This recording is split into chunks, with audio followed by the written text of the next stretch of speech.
In the Star Dragon Kingdom, a cataclysm erupted as countless monsters from another world invaded reality, plunging humanity into chaos. But fate favored the brave.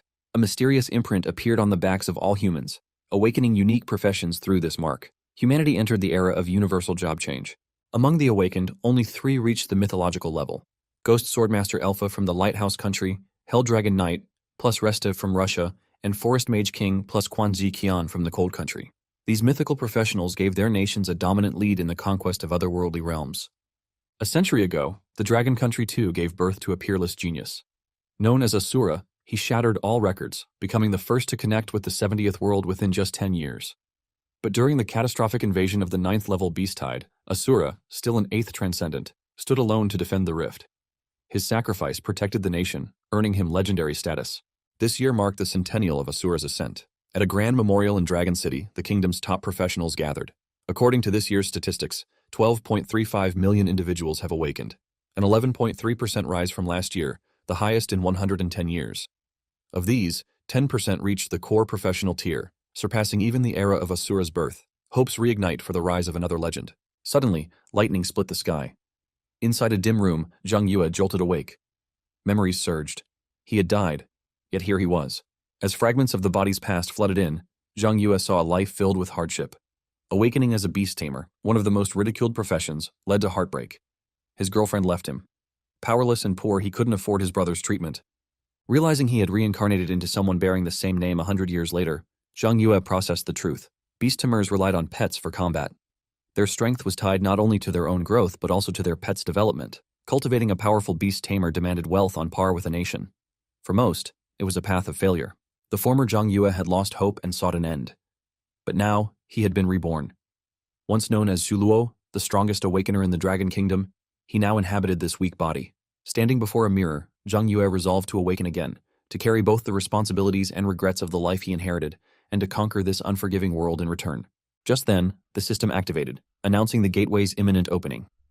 Zhang Yue stepped into the space gate as it shimmered into existence. Inside the gate, the system delivered shocking news. Zhang Yue had defeated a 9th level Beasttide for the first time, earning a mythical achievement unmatched in the other world. His rewards totaled 2 trillion energy points, and he received the mythical item, Supreme Divine Oracle. Instantly activated, it granted him a permanent buff, a 10,000-fold increase in energy gain, including 999 times more from offline sources. Total energy surged, 200 trillion points. Stunned by the numbers, Zhang Yue realized the wealth hidden behind top-tier rewards. A Beasttide of this level brought unimaginable gains. The system then offered him a career reset, presenting 7 legendary core professions to choose from. Reflecting on his past life, Zhang Yue remembered awakening as an epic warrior. But in this new world, the strongest profession was clearly the beast tamer. Despite its power, the high resource demands made it nearly impossible to advance. However, with a rebirth and passive income accumulated over millions of years from AFK rewards, the choice became clear. He chose Necromancer. The system congratulated him. Zhang Yue had become the 4th mythic tier core professional, Necromancer, an advanced class of the beast tamer. Starting with a 100-star growth rating, his strength truly matched his rank. Unlike ordinary beast tamers, whose pets came from rare task rewards and couldn't be upgraded, Necromancers could evolve pets and even harvest monsters to serve as their own. It was a profession worthy of mythic status. In his previous life, Zhang Yue had cleared 70 worlds in just 10 years, becoming #1 in the Dragon Kingdom. But this time, beginning with a mythic profession, he aimed for perfection, clearing every world, not just for the Dragon Kingdom, but to become the strongest in existence. The system then announced his entry into the first world of another world, Source of Nightmares. Based on his location, he was placed in the safety zone called Doomsday Town. Combat was prohibited here. The system asked if he wished to continue using the ID Asura. Zhang Yue declined. He chose a new identity, Zero. In this life, he would not just follow Asura's path, he would surpass it, and to transcend everything, there could only be Zero. Zhang Yue entered World 1, finding himself among several other people. Confusion filled the air as one girl looked around, comparing the world to reality. Another guy expressed disbelief, expecting monsters everywhere. But someone else explained that they were in a safe zone and that the monsters were outside. Suddenly, the system made an announcement. The World 1 mission had been launched and could be checked on the mission interface. Seeing this, some of the players realized the mission had already started. Zhang Yue opened his system interface to study the details of this world. It stated that when darkness engulfed the earth, monsters slumbering beneath would awaken, leading the world toward disaster. As a survivor, one had to break the apocalyptic pattern, endure countless calamities, and destroy the darkness. The first world task was to kill 1,000 monsters. The second was to collect 10 silver coins by either hunting monsters or completing tasks. Completing these objectives would unlock the teleportation channel to the world boss dungeon. Defeating the boss would grant access to the second world. After understanding the mission, Zhang Yue decided to buy some equipment before starting any quests. He arrived at the equipment shop and noticed it only offered basic rough items. The best available gear was just 1-star quality. The shop owner mentioned they also had higher quality equipment, but it required additional copper coins. Zhang handed over 100 copper coins and requested a 1-star gear set. The shop owner provided the equipment as requested. Nearby, some players started whispering about Zhang's decision. They noted that the newbie starter pack only gave 100 copper coins, and Zhang had spent it all at once. One of them remarked that adding a 1-star magic wand didn't boost attack power significantly, suggesting it was better to buy a full set of basic gear. Another person criticized the choice, saying it wasn't worth it. But Zhang Yue ignored their comments and walked away without responding. A girl nearby pointed out that only higher-tier weapons could refine attributes, and refining could increase attack power. In response, someone explained that refining required energy, a rare resource gained only in small amounts through monster hunting tasks. It was so valuable that most couldn't even afford upgrades. Using it to refine a 1-star wand seemed foolish to them. The group continued discussing Zhang's poor decisions. They believed he had no defense and would run into trouble soon. To them, he looked like a clueless countryside kid who wouldn't survive long without money. A short distance away, Zhang Yue reflected on the situation. He knew regular people earned limited energy from monster hunting, making it impossible to refine a 1-star weapon. But unlike others, what he needed right now was energy. With that thought, he began upgrading his equipment. The system warned that refining would consume 1 point of energy and had only a 10% chance to upgrade the item to a green attribute. Higher attributes would cost more and have even lower success rates. When prompted, Zhang confirmed the refinement. After a while, the process completed. The system reported that the equipment had been upgraded to its highest level. A total of 132 refinement attempts were made in one go, consuming 985 points of special energy. Zhang successfully acquired the golden attribute, the Flame Pioneer Staff. Pleased with the result, Zhang affirmed his decision. Refining 132 times in one click was only possible because he had billions of energy points. With his preparations finally complete, the real game was about to begin. A player was seen battling a monster, but the creature was far too powerful. He nervously realized that even this supposedly basic monster had an abnormally high health bar, and their attacks barely caused any damage. Just then, the monster lunged forward, forcing the player to dodge. In that moment, a powerful strike landed directly on the monster, instantly eliminating it in one blow. The devastating attack came from Zhang Yue. The system immediately notified him that he had slain the IVI mutant rat, granting him +2 experience points and an enormous 10,000 anomalous energy, thanks to the active 10,000-fold anomalous energy buff. Zhang noted that legendary professionals started with all base attributes maxed out, along with full-level equipment sets. Regular players usually had to form teams just to defeat these mutated rats, but now he could finish them with a single hit. Watching this, a nearby player was stunned by the sheer damage output. He couldn't believe anyone at this stage could have refined a beginner weapon to such power. But one thing was clear. Zhang was no ordinary player. Zhang analyzed the situation. Level 1 monsters provided too little experience. To level up faster, he needed to hunt monsters that were above his current level. Within this first world, called the Source of Nightmares, the enemies included low-level mutated rats, level 3 to 4 venomous spiders, level 5 to 7 armored scorpions, and level 8 to 9 enraged wild boars. The ultimate boss was a level 10 rampaging boar king. For now, targeting monsters above level 3 near the abandoned factory was the most efficient path. Noticing his strength, the earlier player tried to form a team with Zhang. His teammates, including some girls, also requested to join forces with him. But Zhang, maintaining his focus, declined their offer and walked away without hesitation. The team felt a chilling sense of pressure from Zhang. One of them commented that his aura was even more terrifying than the monsters. When they realized he was heading straight toward the abandoned factory, known for its extremely dangerous high-level monsters, they wondered if he planned to take them all on alone. At the factory, Zhang used his upgraded gear to eliminate each monster methodically. With every kill, his level continued to rise. Eventually, after defeating the final monster in the area, the system notified him of a level up. He had reached level 3. His health increased by 30 points, mana by 12, and he gained 6 free attribute points. He now needed 1,000 experience points to reach the next level. Along with the level up, Zhang unlocked a new skill, the Fireball spell. He noted that legendary class users received 6 times the upgrade bonuses compared to regular players. After 3 level ups, he had already gained 18 freely distributable attribute points. Since Beastamer and Mage shared a similar early progression, it was important to focus on faster casting, consistent output, and then agility. Ordinary professionals rarely used their limited supernatural abilities so early. But for Zhang, energy was the last thing he had to worry about in this life. With that in mind, Zhang began upgrading his Fireball skill. After consuming a large amount of energy points, he found the results satisfying. The fireball, now at max level, could deal 140% damage. At this pace, completing the first 2 world tasks and reaching level 8 before the boss fight seemed well within reach. His next goal was clear: defeat the boss and enter the second world. Zhang arrived at a location and opened the gate, only to find an NPC sitting inside in a severely injured condition. He observed the scene and reflected that apart from the terrifying reality that dying here meant true death, this world functioned almost exactly like a typical game, with quests, dungeons, and NPCs like the one now in front of him. The wounded NPC, struggling to speak, explained that his wife and child had been killed by monsters. He pleaded for Zhang's help in avenging them by eliminating the scorpions responsible. At that moment, the system prompted Zhang with a quest notification. A new mission had been triggered: eliminate scorpions, and it awaited his acceptance. Zhang considered the offer. Equipment obtained through NPC quests was usually superior to random monster drops. Since he currently possessed only a basic staff, accepting this mission seemed like a worthwhile investment. He began reading through the task details. Looking ahead into the area, Zhang noticed signs that there was more than just monsters lurking in this place. But for now, completing the mission remained his top priority. His eyes focused as he recognized the threat. This was the ironclad scorpion, the first intermediate-level monster in the first world. It had been a long time since he'd encountered one. Without delay, the ironclad scorpion launched its attack. Zhang immediately summoned his equipment and prepared for battle, signaling the start of a dangerous encounter. The battle between Zhang and the ironclad scorpion began instantly. As the monster charged at him, Zhang responded with a powerful fireball spell, obliterating the scorpion in a single blow. He noted the effectiveness of the super fireball spell, but also recognized its heavy mana consumption. As more ironclad scorpions closed in, Zhang braced himself, recalling a crucial detail. Once the number of ordinary scorpions dropped below a certain limit, it would trigger the early appearance of the ironclad emperor scorpion. And right on cue, the massive monster emerged.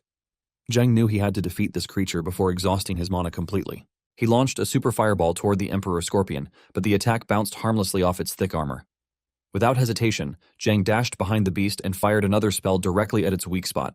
The attack landed perfectly, killing the emperor scorpion in one decisive strike. Completely drained, Zhang observed the fallen beast and realized he'd barely managed to immobilize it. All that remained was the final blow to complete the mission. Suddenly, someone attacked Zhang from behind. He swiftly dodged to the side, avoiding the ambush. With a calm smile, he acknowledged the attacker's presence, having sensed someone lurking in the shadows for a while. The enemy, surprised, asked how Zhang had known. Zhang responded coldly, drawing a line between honest players and those who relied on underhanded tactics like sneaking and ambushing. Declaring that his past enemies were far more dangerous, Zhang unleashed a fiery attack on the ambusher's companion, burning them instantly. Shocked by the sudden strike, the attacker questioned how Zhang could still use skills despite running out of mana. But before the intruder could retreat, the system chimed in. Upon killing the Emperor Scorpion, Zhang had triggered the Death Mage profession effect, Soul Harvesting. A prompt appeared, offering him the option to tame the ironclad Emperor Scorpion as a pet. Zhang accepted without hesitation. The Scorpion's body began to revive as the effect activated.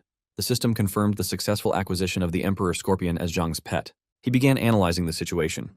Beastmasters usually struggled to level up because their pets relied on their own experience points. In the early stages, they had to spend double the experience. As more pets were added, the required experience grew exponentially, making it nearly impossible for average players. But Zhang had no shortage of experience right now. Stunned, the attacker asked who Zhang really was, unable to believe a beast tamer could possess such immense power.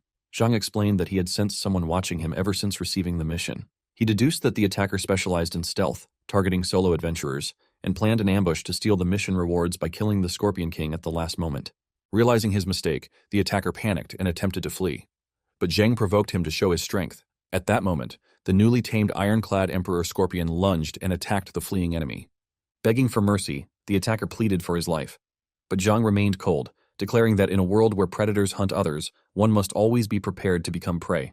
With the battle over, the wounded NPC approached Zhang with gratitude. Thankful for the revenge, he declared Zhang his brother. The system then confirmed the completion of the mission, eliminate the scorpions, and granted rewards. Zhang checked his loot and discovered a magic necklace and a pair of iron leg guards. The timing of the reward couldn't have been better, just when he urgently needed a power boost. He refined the equipment instantly. With the new gear and the Emperor Scorpion by his side, Zhang estimated that their leveling speed would now increase fivefold. Suddenly, an area-wide notification appeared. All professionals in Doomsday Town were alerted to the emergence of a hidden realm, City of the Apocalypse, level 5, nearby. The realm would remain open for 1 hour. Whoever conquered it first would earn generous rewards. The announcement stunned many professionals. But Zhang remained focused. The realm wasn't far. and with his current strength, he was determined to seize the first Conqueror reward. A group of players gathered near the portal to the level 5 secret realm. One of them stepped forward and encouraged others to join him, claiming that the first-time rewards inside were extremely generous and could make them rich. But another player quickly dismissed the idea, pointing out that with their current level, entering a level 5 realm was practically a death sentence. While the rewards were tempting, survival was unlikely. The first player suggested forming a team to increase their chances. Zhang arrived on the scene, observing the crowd and noting how many seemed eager to challenge the secret realm. Just then, a figure of high status appeared. President Liu Qing, son of the richest man Liu Yue. His arrival caught everyone's attention. Spectators whispered in awe about Liu Qing's extravagant nature. Every one of his subordinates was equipped with full sets of one-star gear, each piece costing tens of thousands. A girl standing beside Liu Qing turned her gaze to Zhang. Recognizing her, Zhang remembered that she was the original owner's ex-girlfriend, Lin Yuezhu. She mocked Zhang, reminding him that he was just a struggling beast tamer who couldn't even afford rent, yet dared to dream about tackling a level 5 realm. Zhang replied with a serious expression, unfazed by her taunts. Yuezhu was taken aback. In the past, Zhang would beg for her attention. But now, something felt different. She turned to Liu Qing and declared that only powerful individuals like Master Yao deserved to clear such elite realms. She added that others should stop chasing delusions. Liu Qing hugged Yuezhu and mocked Zhang, claiming that being dumped must sting. He suggested that people should know their limits and that clinging to impossible dreams wouldn't help. But Zhang coldly responded, calling Yuezhu nothing more than an old shoe he'd already worn. If Liu Qing wanted her, he could have her. As for the secret realm, Zhang said the real delusional one was someone else entirely. Enraged, Yuezhu shouted at Zhang and demanded Master Yao teach him a lesson. Zhang warned them to value their lives. She scoffed at the threat, claiming to know Master Yao's weakness and calling him trash. Meanwhile, Liu Qing studied Zhang closely. He realized he couldn't see Zhang's level or profession, which meant Zhang was deliberately hiding them. Qing decided to drop the matter for now, saying he had no time to waste and would spare Zhang's life this time. He called out to his group, reminding them to carry resurrection scrolls, and led them into the portal to attempt the first clear. His followers all responded in unison. A bystander approached Zhang, urging him to accept the reality that poor, weak players couldn't compete with powerful second-generation elites. But Zhang replied that if someone truly believed they were weak and poor, they should focus on becoming stronger. In his mind, Zhang reflected that while the original Zhang Yue may have been poor, he was now Asura, and things were different. The bystander scoffed, thinking Zhang was still just pretending to act tough. Nearby players chatted among themselves, stunned by the wealth on display. Resurrection scrolls sold for 3,000 each in the market, and Qing's group had them all. These scrolls could be used twice within 7 days, effectively giving users 3 lives. Many believed the Supreme Guild would surely claim the first clear this time. Zhang analyzed the situation. Secret realms often had powerful boss monsters guarding the end. While he could easily handle ordinary monsters, facing the final boss would be difficult unless both he and his iron-armored scorpion reached level 5. With the right equipment and fully upgraded skills, he could potentially secure a flawless solo victory. As Liu Qing's group entered the portal, Yuezhu complained that Zhang had humiliated her and questioned why Qing hadn't avenged her. He explained that acting in public could ruin both the Liu families and the guild's reputation. If accused of randomly killing professionals, the fallout would be severe. But he assured her that the useless beast tamer would be brought to his knees eventually. Yuezhu smiled, pleased that he cared about her. Inside the realm, Zhang started battling monsters. He thought about how ordinary beast tamers required their pets to gain the same amount of experience as their masters. Fortunately, as a necromancer, his pets only needed half. By letting his iron-armored scorpion defeat a few minor monsters, it could level up rapidly in the early stages. Watching from the shadows, a few players observed Zhang's performance and were shocked. One of them recognized him as the poor guy who had argued with Liu Yao earlier. Another admitted they had underestimated him. His level 5 scorpion could instantly kill enemies. A group of girls approached Zhang, impressed by his strength.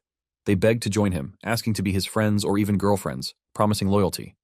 Zhang simply refused and walked away. The system suddenly announced that the level 5 secret realm, City of the Unknown, would close in 10 minutes. Zhang assessed his current setup. With his scorpion at level 5 and properly equipped for defense, it could tank from the front while he provided magical firepower from behind. His mana-restoring gear enabled him to cast Fireball repeatedly, greatly increasing his monster-killing efficiency. 10 minutes would be more than enough. With that, Zhang stepped into the portal. Inside, the scene turned grim for Liu Qing's group. Qing was badly wounded and frustrated. They had nearly defeated the boss scorpion. One of his allies lamented that as level 2 professionals, they were no match for a level 7 boss. It was a suicide mission. Yuezhu agreed, saying the monsters were too strong and that survival should now be their priority. Another player urged the team to use resurrection scrolls and escape before the monster chased them down. Suddenly, the group looked up in shock. Someone was approaching. It was Zhang. Qing stared in disbelief, Furious that Zhang dared to enter the level 5 secret realm alone, he shouted at Zhang, asking if he wasn't afraid of dying. Zhang responded with a smile. The others questioned what he was laughing at. Weju tried to calm Qing, pointing out that Zhang probably didn't even own a resurrection scroll and had just entered to die. With that, the group made a hasty retreat, leaving Zhang alone in the heart of the realm. The system welcomed everyone to the level 5 secret realm, known as the City of the Apocalypse. Unbothered by the chaos around him, Zhang moved forward, ignoring the noise and distractions.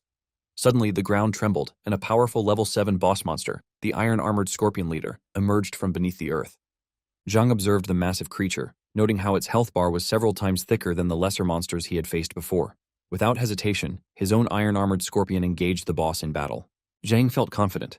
With the right equipment and the scorpion's innate skills, even a level 7 boss couldn't land a damaging blow. Trusting his strategy, he joined the fight and launched a barrage of attacks. A series of blazing fireballs formed in his hands and he unleashed them all at once, bombarding the monster with overwhelming force. The boss fell in a single decisive strike. Zhang stood atop the fallen beast, victorious. Immediately after, the system broadcasted a message to all players. Congratulations to Player 0 for being the first to complete the Level 5 Secret Realm, City of the Apocalypse. The reward granted was a Secret Realm Scroll of Black Iron grade. Outside the portal, everyone was stunned by the sudden announcement. One player expressed disbelief at Zero's strength, impressed by the fact that someone had actually cleared a Level 5 Secret Realm. Yueju, still processing what had happened, turned to Qing in shock. She pointed out that most players were only around level 1 to 3. A guardian in a level 5 realm would at least be a level 6 or 7 boss. She couldn't understand how it was possible. Qing considered the possibility that it could have been her ex-boyfriend. He had entered the realm just before the announcement was made. Yueju quickly rejected the idea. She reminded Qing that Zhang had hidden his identity and didn't even seem to have a pet. To her, there was no way he could have defeated a level 7 boss alone. Qing agreed it was unlikely. Whoever managed to kill the scorpion leader had to be someone exceptional. Determined to uncover the truth, Qing turned to his team and ordered them to investigate the identity of the player named Zero. He offered a generous reward to anyone who could recruit this mysterious powerhouse into the Supreme Guild to work under his command. After the boss monster was defeated, several valuable items appeared around its body. Zhang examined the loot, noting the significantly higher drop rate compared to regular monsters. Copper coins, blueprints, and equipment were scattered across the ground, but the most important item among them was a scroll. To him, upgradable Mystic Realm scrolls held far more value than a few thousand coins. Without delay, Zhang upgraded the scroll with a single click. He recognized its worth immediately. A king-level Mystic Realm scroll had never appeared in the first world. If released into the market, it could fetch hundreds of thousands. For most professionals, that amount was life-changing. But Zhang's goal was not wealth. He aimed to conquer the other world. The system then notified him of a new bounty quest tied to the scroll, Save the Survivor. It had a time limit and promised rich rewards upon completion. Zhang noticed the difficulty rating, 100. The reward was unknown. It was a king-level bounty quest, but the objective seemed simple, escort an NPC. More system information followed. Darkness had spread across the land. Monsters had awakened, and humanity was on the brink of disaster.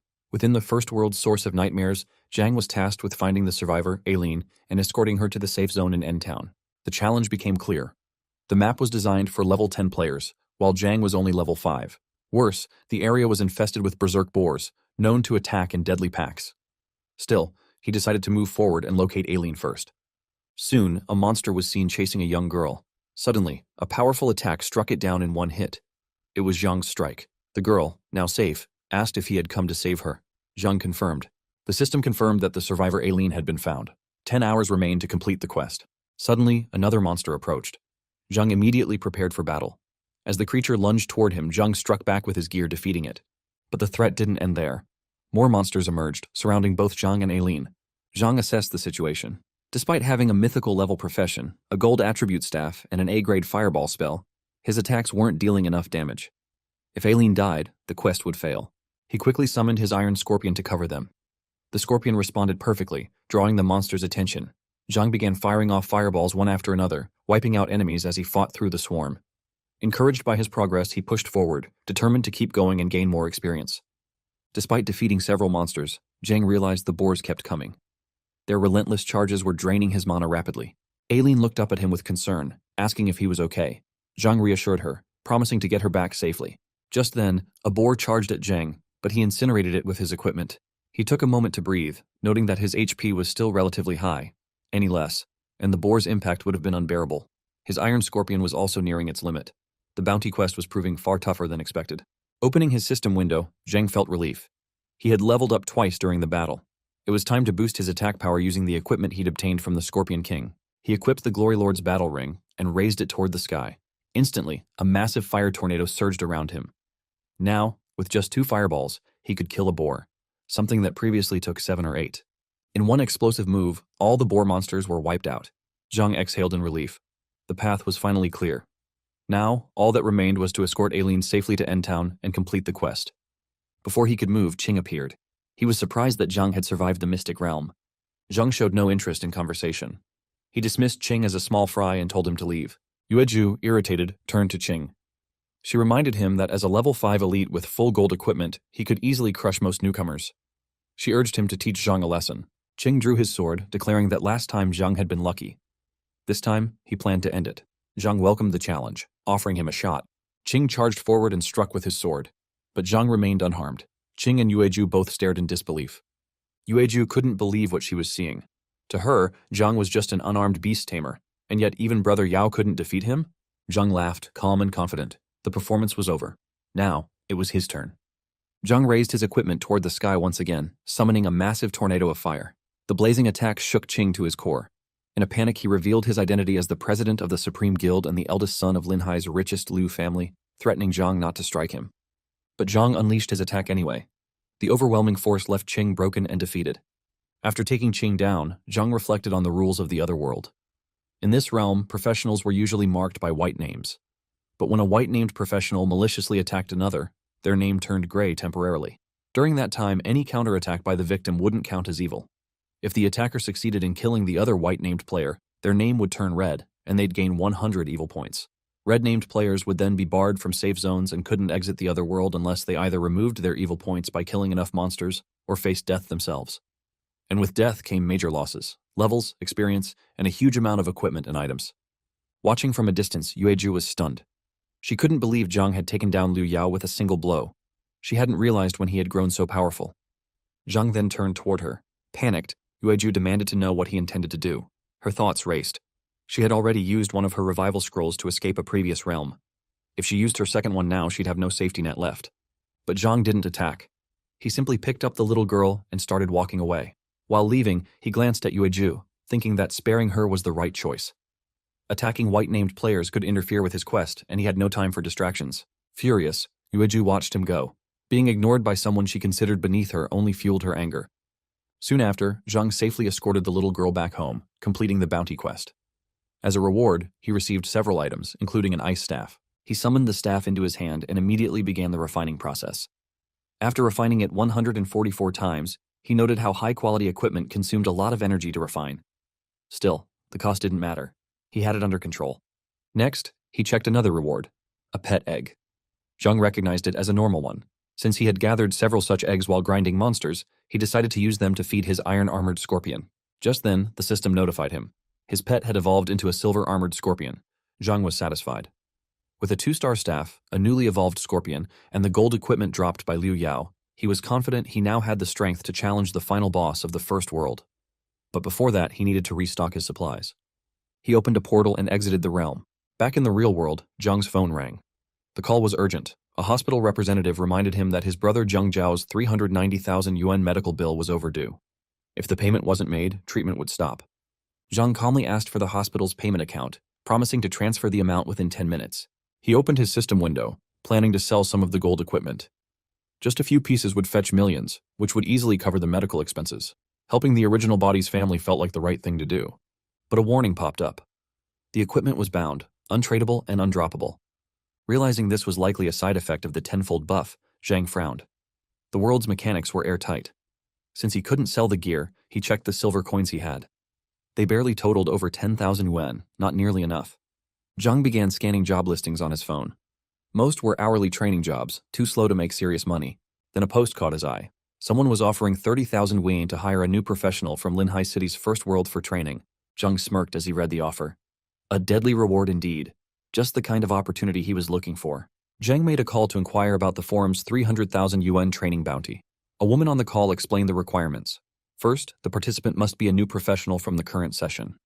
Second, they must escort a designated person through the First World. Zhang agreed to the mission but demanded 390,000 yuan instead. The woman responded that she could offer 400,000 yuan upon successful completion. Zhang then asked about the starting time, and she told him to meet at the Resurrection Spring in Doomsday Town in 10 minutes. Zhang thought to himself that he had already planned to clear the first world, and now he would earn 400,000 yuan just for escorting someone. It seemed like a good deal. After arriving at the designated spot, a woman appeared. Zhang asked her if she had hired a trainer. Onlookers began whispering among themselves, recognizing the woman as the Doom Mage, known for always wearing the same outfit. They noticed the weak beast tamer beside her and speculated whether he had accepted that task. Zhang teamed up with the girl and suggested they first complete the world mission. As they started walking, he reminded her of the prerequisites to clear the first world, killing 1,000 monsters and collecting 10 coins. She confirmed that she was aware.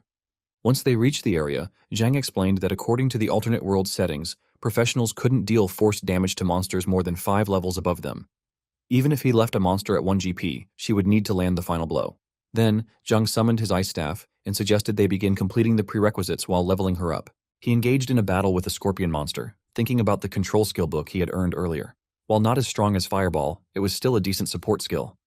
He told the girl to stop daydreaming and finish the monster. She used her magic power to attack the scorpion, resulting in her leveling up 3 times in a row. Surprised, she wondered how that was even possible. Suddenly, another scorpion monster attacked from behind. Zhang quickly pulled her aside and jumped with her to safety. Using his fire technique, he launched a fierce attack on the new scorpion. The girl remained silent, simply watching him. Zhang told her to get up and reminded her they were at a training spot. As they continued walking together, Zhang asked her age. She responded using her fingers. Zhang guessed she was 21 and noted that everyone could awaken their profession at 18. Since she should have entered the alternate world 3 years ago, he questioned why her level was still so low. The girl suddenly stopped walking. Zhang asked what was wrong. She thanked him for helping her level up and told him he could leave now. As compensation, she offered 10,000 yuan and asked him not to inform her sister. Zhang replied that he thought she wasn't the talkative type, but assured her that he had made a promise to her sister and would help her clear the first world no matter what. The girl then mentioned how everyone considered her a jinx.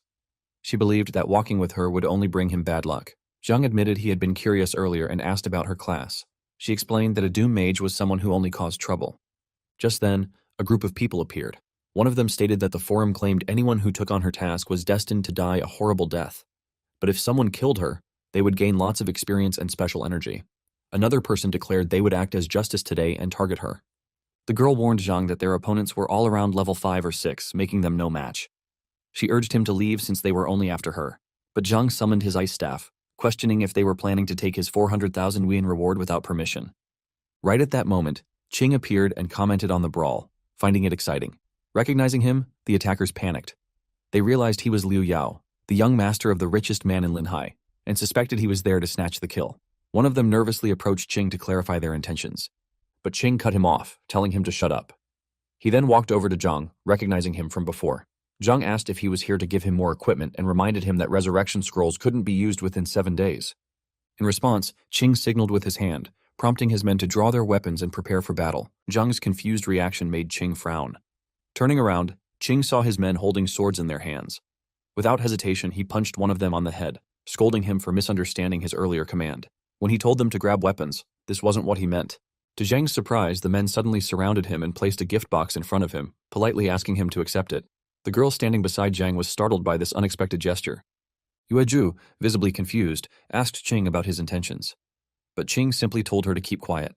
Then, facing Zhang, he explained that he didn't want to use force, as it would make him appear insincere. These were rare treasures he had carefully selected as a sincere offer. If Zhang agreed to join his guild and work under him, all of it would be his. And not just that, Qing was even willing to offer a monthly salary of 50,000. Yuezhu immediately jumped in, reminding Zhang that someone as poor as him would need 10 years of hard work to earn that much. She insisted it was smarter to obediently join Brother Yao's guild. In her mind, helping Brother Yao now would earn his favor, and once Zhang joined, she would have plenty of chances to teach him a lesson. 2 birds with 1 stone. But Zhang wasn't interested in flattery or gifts. He declared that he only respected those stronger than him. If Qing wanted to prove his worth, then force was the way to go. Maybe then, Zhang would consider the offer. Yuezhu lost her temper, yelling that Zhang was insane to turn down such a generous offer. For someone like him, who was barely surviving, it was more than he could hope to earn in a year. She questioned what right he had to reject Brother Yao. Unbothered, Zhang replied that people of the same nature stick together. If she preferred being a dog rather than a human, that was her choice. But he wasn't like her. If they weren't going to fight, then they should step aside and stop blocking his path. Qing calmly instructed his people to let Zhang go. Yueju was stunned by his decision and questioned whether he was truly going to allow such disrespect.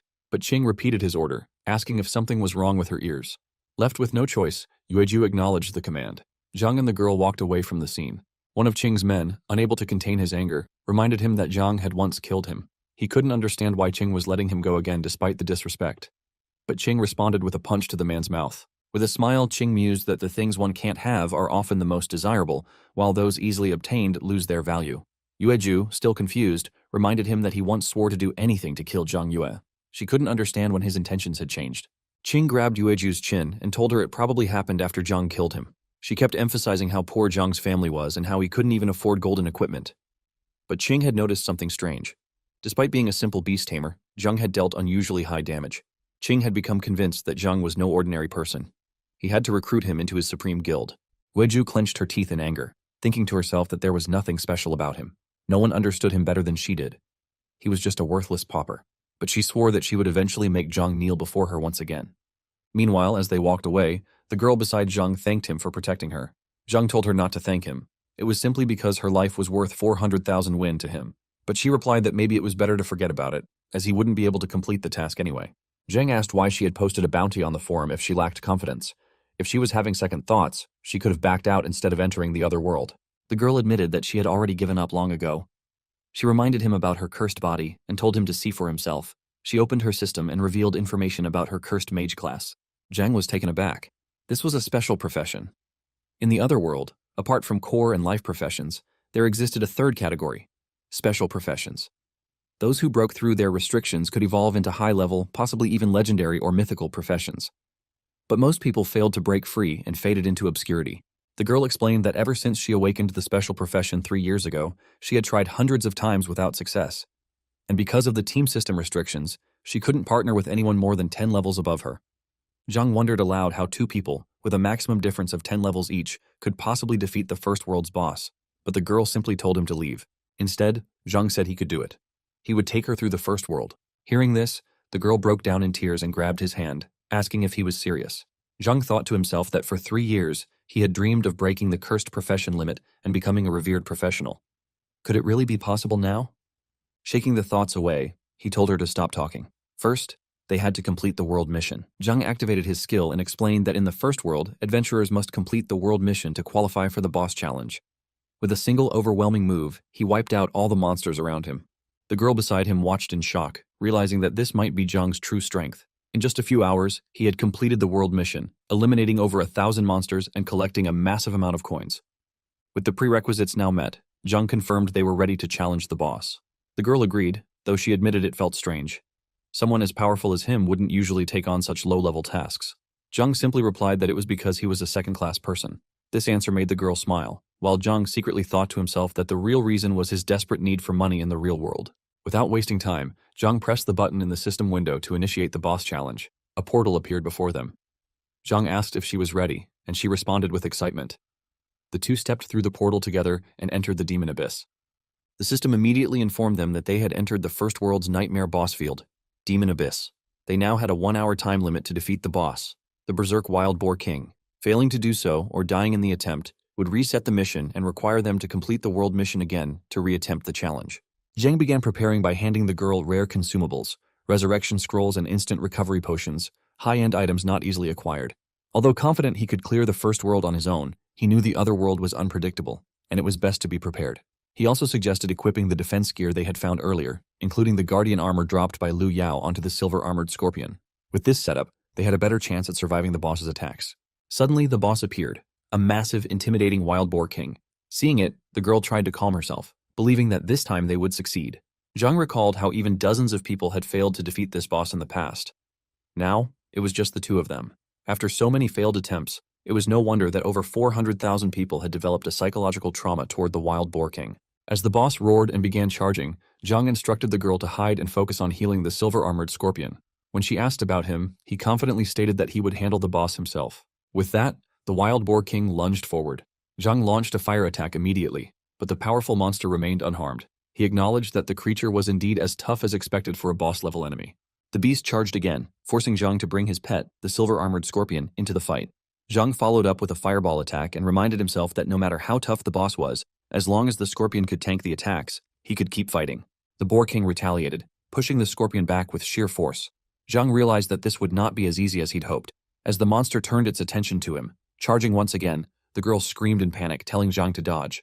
Zhang, holding his ground, responded with resolve. Just a little longer, he thought. Just a bit more. As the Wild Boar King lunged toward Zhang, he calmly waited for the right moment. Just as the beast neared him, Zhang activated his freeze attack, temporarily halting the monster's charge. Observing this, the girl was startled, realizing that low-star bosses naturally had a 50% resistance to control effects, meaning the freeze wouldn't last long. Infuriated, the Wild Boar King let out a thunderous roar, entering a berserk state.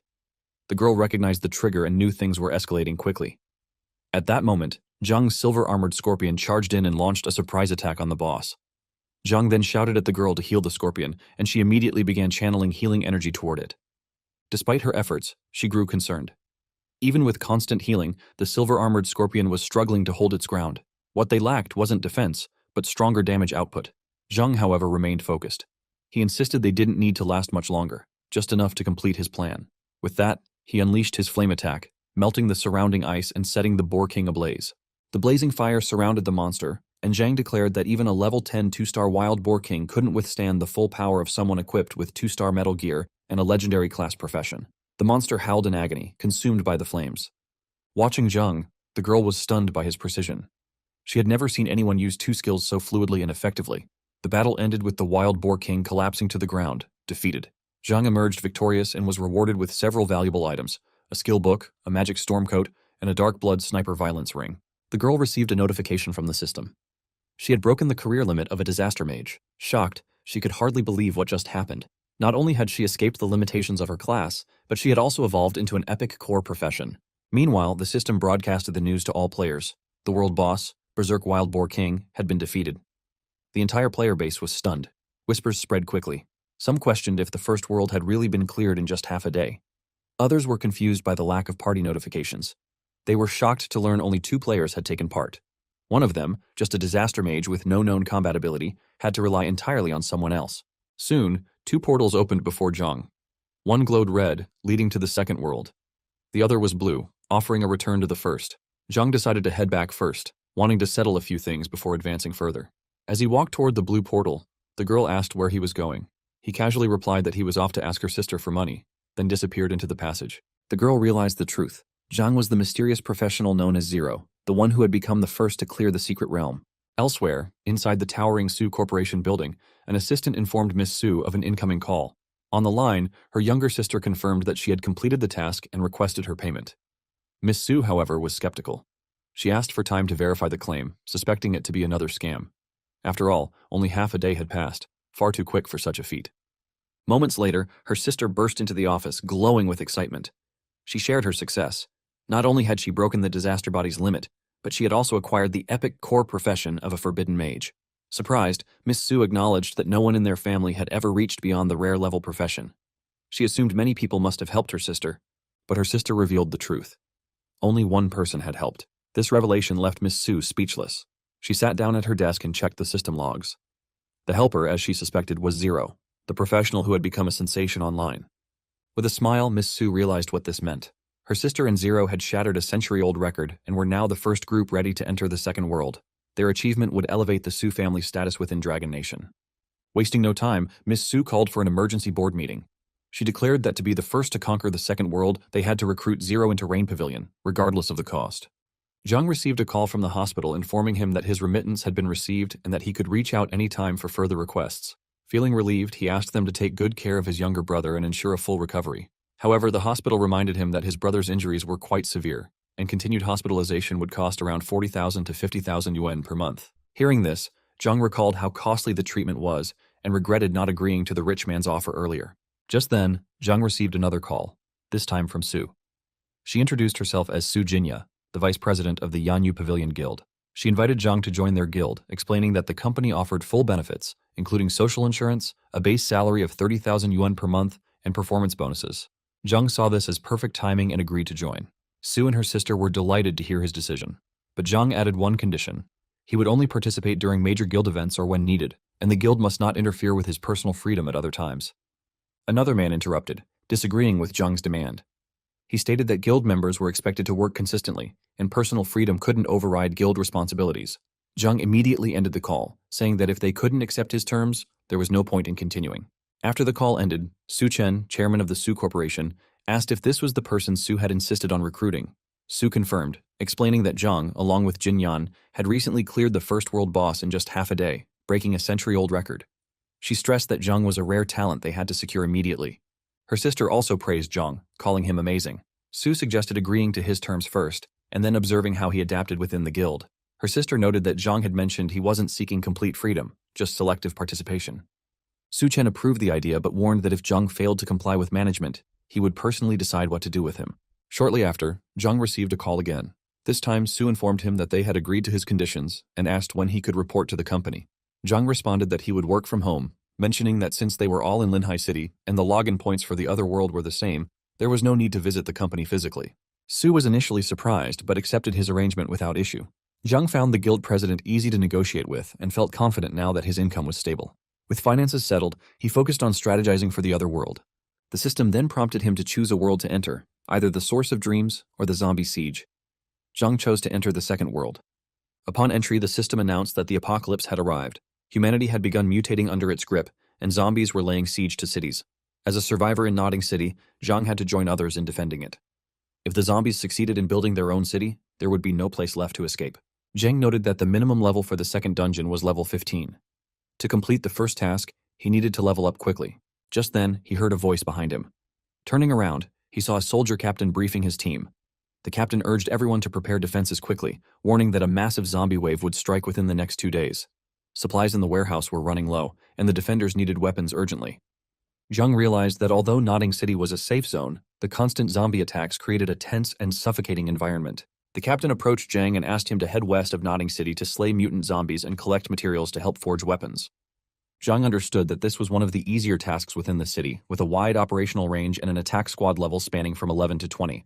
The system then assigned Zhang his task. He was to collect 100 elemental cores, fire, ice, and poison types, from mutant zombies west of the city to restock the weapon supply. Zhang smiled upon seeing the task details. The rewards were quite generous and could significantly help him progress through the second world. He confidently assured the captain he would handle it. The captain thanked him. The scene shifted to the defense camp outside Nodding City. The entire area was engulfed in flames, and zombies roamed all around. Zhang arrived at the camp with his scorpion, ready to begin the mission. He launched his fire attacks against the zombies. However, when a fire-type zombie charged at him, his scorpion crushed it with a single move. Zhang quickly realized that fire skills had limited effect on fire zombies, reducing the damage significantly. He decided to switch tactics, activating his ice skill instead, and prepared to test how long it would last against the undead. Zhang commanded his silver-armored scorpion to draw the attention of the flame zombies. Responding instantly, the scorpion lunged forward and clamped the zombie's arms tightly with its claws. With the elite-level gear equipped on the scorpion, combined with the lifesteal effect from both the bodyguard skill and armor, the flame zombie couldn't even land a damaging blow. Yet, something about the situation felt strangely too smooth to Zhang. Without wasting time, he raised his staff and unleashed an ice attack, instantly eliminating the zombie in a single strike. After the kill, Zhang noticed the meager loot. Only a few copper coins dropped. It was clear that the monster drop rate at this level was disappointingly low. Even after clearing multiple zombies, Zhang had only managed to collect about 50 fire-type corpse cores. Despite working through the entire afternoon, he was far from completing the mission. The poor rewards and low drop rates made it feel unrewarding. Missing his meal had left him starving, and he decided to log off, planning to resume the mission later that night. Just as he prepared to exit, a sudden, fierce roar echoed behind him. Turning around sharply, Zhang recognized the stance. It had to be a respawned boss monster. Emerging from the shadows, a level 14 Icefire zombie commander appeared. Its presence confirmed Zhang's suspicion. The boss monster's value was undeniable. Defeating it might yield rare gear or even a skill book. The boss locked eyes with Zhang, prompting him to summon his staff. Before Zhang could act, the monster roared and launched an ice attack. Zhang swiftly dodged and countered with a fireball, successfully hitting his opponent. However, facing a dual-attribute enemy, one that wielded both ice and fire, Zhang realized his skills would only be half as effective. This monster was practically built to counter his current build. The boss retaliated with a powerful attack aimed directly at Zhang, but the silver-armored scorpion leaped in just in time to shield him. The immense damage stunned Zhang. The boss followed up with a flurry of ice sparks targeting the scorpion. The system soon alerted Zhang. His silver-armored scorpion had died. To revive it, he would need to wait 3 hours at the Spring of Life and accept penalties of -1 level and -10 loyalty. However, thanks to his necromancer class, the scorpion would automatically revive within 1 hour, free of penalties. Even with his strong pet, Zhang realized this boss was on a different level compared to anything in the first world. Its strength was overwhelming. Suddenly, a thunderous strike hit the boss from above. Jinyan, Su's sister, had entered the scene and launched the surprise attack. She took charge of controlling the boss, allowing Zhang to focus solely on dealing damage. With determination, Zhang prepared to wear the monster down, even if his attacks were only half as effective. Jinyan cast a fireball, and to Zhang's surprise, the spell also immobilized the boss. She followed up seamlessly with a light-based skill. Watching the perfect chain of 3 back-to-back abilities, Zhang recognized her true power. This was the strength of an epic class, the Forbidden Mage. Zhang unleashed his fire skill, launching a blazing attack at the boss monster, while Jinyan supported him with her own magic skills. Working in perfect sync, the two overwhelmed the powerful enemy and brought it down. Upon its defeat, the system awarded them 4 million energy points. Zhang acknowledged the massive gain and suggested splitting the zombie leader's rewards evenly. But Jinyan refused, explaining that she was already on a quest and had run into him by chance. She reminded him that he'd helped her clear the first world, and she hadn't even thanked him properly. When Zhang replied that her sister had already settled the debt, Jinyan insisted that she was her own person. Extending her hand, she introduced herself, and Zhang did the same. With both of them being in the same guild and working on similar collection quests, Jinyan proposed teaming up for greater efficiency. Curious, Zhang asked about her profession effect. Jinyan, excited, described that all her control-type skills convert into immobilization, with a 30% increase in duration. Additionally, her skills gained a 1-second immobilization effect and a 30% cooldown reduction. Zhang, impressed by her powerful control abilities, realized that their teamwork would significantly boost their monster hunting efficiency. Jinyan then asked about his next destination. Zhang mentioned he was heading back to Notting City and suggested regrouping in 10 minutes to continue farming monsters. Hearing this, Jinyan happily recalled her old promise, to marry the one who helped her break the curse of calamity, then quickly shook off the thought, embarrassed by her own imagination. Meanwhile, Zhang checked his newly acquired loot. He had received 3 pieces of equipment and a skill book. Planning to sell the 1-star gear, he decided the rest would enhance his power well enough. The agility boost of 10 points pleased him, but he knew he still needed stronger offensive skills. He refined one of his skills, prompting the system to update. Super Flame Missile, Grade A, summons 3 flame missiles that each deal 110% magic damage, consuming 72 mana. Zhang noted his increased speed and newfound skill, confident that monsters would no longer even get close to him. Right then, the system notified him of a guild invitation from Sujinya. Zhang accepted it and geared up, ready to dive back into questing. He resumed zombie hunting, while Jinyan complimented his ability to shoot flame zombies so efficiently. Zhang, in return, praised her awareness, control timing, and high-attribute godly equipment. Jinyan revealed that everything she used was a gift from her sister, tailored perfectly for a forbidden mage. Zhang internally admired the top-tier quality of her gear, and silently acknowledged how useful money could be. Jinyan then asked if he was hiding the visual effects of his equipment, suspecting he might also be using divine-level gear because of his high attack power. Zhang replied that it wasn't about the gear. He was a mythical class professional. Jinyan didn't believe him. She pointed out that no mythical class professionals had awakened this year, as no anomalies were recorded. Zhang deflected the topic, thinking to himself that his class hadn't awakened in the usual way. Then he confirmed that they had collected all the fire and ice zombie cores, and now only the toxic zombies remained. He suggested they head toward the toxic zombies' nest to finish the quest. Just then, a system-wide message from Yanyu Pavilion's general was broadcast, ordering all guild members to gather at Zombie City within 10 minutes. Anyone absent without reason would be kicked out. Seeing this, Jinyan expressed frustration over Chenjun's usual way of leading. No explanations, just threats. Zhang, unfamiliar with the name, commented on Chenjun's commanding presence. Jinyan clarified that Chenjun was the head of Yanyu Pavilion's Linhai City branch, and his position was arranged by her uncle Su Chen, a lifelong friend of Chenjun's father.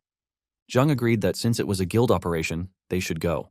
The scene then shifted to a wild battlefield where Qing's team and Yanyu Pavilion members were fighting a wild monster. Amid the chaos, both groups clashed with each other.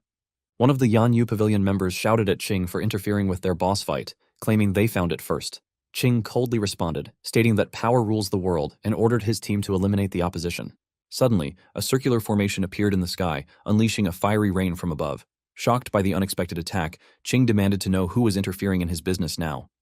Zhang arrived on the battlefield, confronting him, hinting at payback for the last time Qing tried to steal their guild's boss.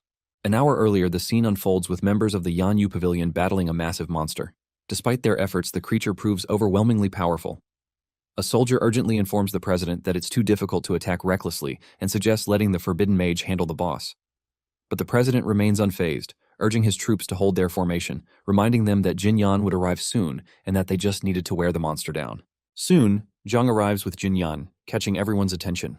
Whispers spread among the guild members as they recognize her as the second young lady of the Su family, known for her cold demeanor and nicknamed the Ice Queen. Some comment on the recent rumors that her career restrictions were finally broken, and others speculate about the man beside her. While one guesses he might be the one who helped her break those limits, another doubts it, judging Zhang's ordinary appearance and frail look. Jinyan casually tells Zhang to ignore their gossip, insisting she isn't aloof. President Chen, seeing Jinyan, lights up with delight, but upon noticing Zhang, he questions why she's alone with him. Jinyan confidently shuts him down, stating she has the freedom to associate with anyone and he has no right to question her. The president quickly backtracks, claiming he's only concerned for her safety and wondering if Zhang has any hidden agenda. Jinyan assures him she knows who to trust and inquires about the urgent situation that required gathering everyone. President Chen explains that the Corpse City has reset and the Corpse King boss has appeared. Excited by the news, Jinyan turns to Zhang, noting how rare the reset is and emphasizing that defeating the boss would greatly boost the guild's prestige and power. Zhang agrees, reminding her they still have to complete the guild mission. However, President Chen immediately objects to Zhang joining them. When Zhang questions the decision, the president rudely dismisses him, declaring that beast tamers are weak, hard to develop, and lacking potential. The surrounding guild members echo his sentiments, mocking Zhang's lack of special gear and money, accusing him of being a drain on their resources. They suggest he shouldn't be allowed to participate to avoid dragging them down. Jinyan steps in firmly, asking if they even know who he is. Zhang, remaining calm, tells the president it's his decision, but Jinyan grabs Zhang's hand and declares that if he's not allowed to go, then she won't go either. Surprised by her reaction, President Chen tries to reassure her, claiming he's only thinking of Zhang's safety and afraid he might die in battle due to his weakness. He agrees to let Zhang come, but only as an observer, with strict orders not to interfere. Zhang must also bring his own resurrection scroll. Leading Jinyan away, President Chen urges her to hurry, reminding her that the Corpse King awaits her control to unleash their full force. As Jinyan leaves, she tells Zhang to wait for her and promises to return soon. Zhang reflects on the situation, noting that although the level 15 boss might be challenging, with Su Jinyan present and the numbers on their side, it's only a matter of time before they defeat it. He's curious to witness the strength of the province's 5th-ranked guild. Back in the present, the atmosphere shifts as everyone notices Zhang's presence. Qing, surprised, questions if Zhang has joined the Yanyu Pavilion. Yueju, visibly angry, confronts Zhang for refusing to join the Supreme Guild earlier, only to now serve another guild. She expresses regret for overestimating his worth back then. Without warning, Jinyan launches an attack on Yueju, declaring her stance clearer than ever. Qing then makes an unexpected offer to Zhang. He promises to triple whatever Yanyu Pavilion pays, offering him a vice president position and even the CEO role in his guild. Jinyan, shocked by the bold offer, criticizes Qing for trying to poach someone so openly. Zhang replies with composure, stating that integrity matters. Since he's already joined the Yanyu Pavilion, he won't switch guilds mid-tenure, but the future remains uncertain. Qing laughs, assuring Zhang that the doors of the Supreme Guild will always be open to him. Turning to his team, he abruptly commands a retreat. His comrades, confused, protest that they are on the verge of defeating the boss, but Qing brushes them off, claiming the bigger picture matters more than a single boss fight, and exits the scene. As things settle, Jinyan thanks Zhang for standing firm. He humbly replies that it was simply the right thing to do. Just then, the monster launches an attack at them. Both Zhang and Jinyan quickly dodge, narrowly avoiding the strike. Looking up at the monster, Zhang steadies himself and prepares for battle. The core king of the abyss looms large, and now, Zhang is ready to challenge it. Zhang unleashed a powerful skill attack on the boss monster, shocking everyone from the pavilion. As always, he commanded Jinyan next. She launched a fire-based attack toward the monster, and then Zhang raised his staff toward the sky, releasing a massive fire explosion that completely obliterated the creature in a single blow. After the boss monster was defeated, the surrounding players began discussing Zhang's identity and background. One of them expressed disbelief, noting that even though the boss was already weakened, it was still a formidable enemy. Yet Zhang took it down effortlessly on his own. Jinyan approached Zhang and thanked him, acknowledging that without his intervention, the Corpse King boss might have been stolen by the Supreme Guild.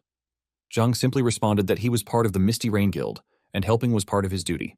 Hearing this, one player commented that this attitude reflected the spirit of a true master. The group then returned to Noting City. Upon seeing them, President Chen questioned their sudden return and whether they had secured the boss. A player quickly reported that the beast tamer who accompanied the second miss had driven away the Supreme Guild and even defeated the boss. President Chen, surprised, questioned how someone he saw as useless could possess such strength. Another member confirmed it, stating that Zhang was incredibly powerful, capable of killing enemies instantly with normal attacks. With someone like him, they believed the Misty Rain Guild's strength would grow significantly. Infuriated, President Chen accused Zhang of acting deliberately, waiting until they were almost dead to make a move. He warned that regardless of Zhang's identity, going against guild commands was unacceptable. and as guildmaster, he had the authority to expel him. In response, Zhang calmly twisted Chen's finger and reminded him that it was Chen himself who had ordered him not to interfere. A player then shouted at Zhang, furious that he had laid a hand on the guildmaster. But Zhang pointed out that the task was to defeat the boss, and he had completed it. Jinyan backed Zhang, telling President Chen that without him, they would have lost the boss and the entire team would have been wiped out. She emphasized that all credit for their survival went to Zhang and that he deserved proper recognition. She then turned to Zhang and suggested they continue working on the mission. Watching them leave, President Chen grew even more furious. He ordered one of his men to closely monitor Zhang and report any signs of weakness immediately. Later, Zhang and Jinyan arrived at a location filled with a foul stench that made Jinyan uncomfortable. Zhang explained that the poisonous zombie ahead was much more challenging than the fire and ice variants. Although it lacked elemental attributes, it possessed a deadly ability. Hearing this made Jinyan nervous, but Zhang assured her that timely healing would be enough to handle it. She nodded in agreement. Suddenly remembering something, Jinyan handed Zhang a reward for completing the guild task. Zhang accepted it with gratitude. Just then, zombies began to appear. Jinyan quickly prepared for battle, but Zhang stepped forward and eliminated one with ease using his skill. Impressed, Jinyan commented on Zhang's overwhelming attack power, noting how he could one-shot zombies every time. Zhang responded that with her precise control, collecting corpse cores became much easier. As they moved on, Zhang glanced back briefly. Meanwhile, back at the pavilion, one of President Chen's men reported that Zhang was currently working on the corpse core collection task with the second miss.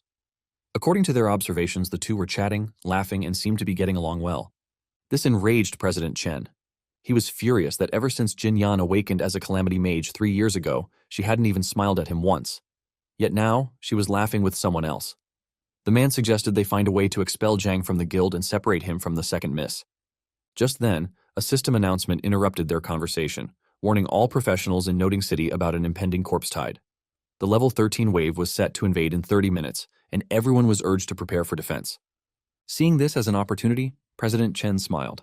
He vowed not to let Zhang off easily for openly defying him and trying to win over Jinyan. He claimed to have countless ways to make sure Zhang couldn't remain in the Misty Rain Guild. One of his subordinates warned that killing Zhang wouldn't be easy, as the other world had resurrection scrolls and PK-protected safe zones. Chen responded confidently. According to the second world's rules during a corpse tide invasion, safe zones lost their protection for professionals. All it would take was a single wave to eliminate Zhang for good. Zhang and Jinyan moved together through the battlefield, eliminating waves of zombies with sharp coordination.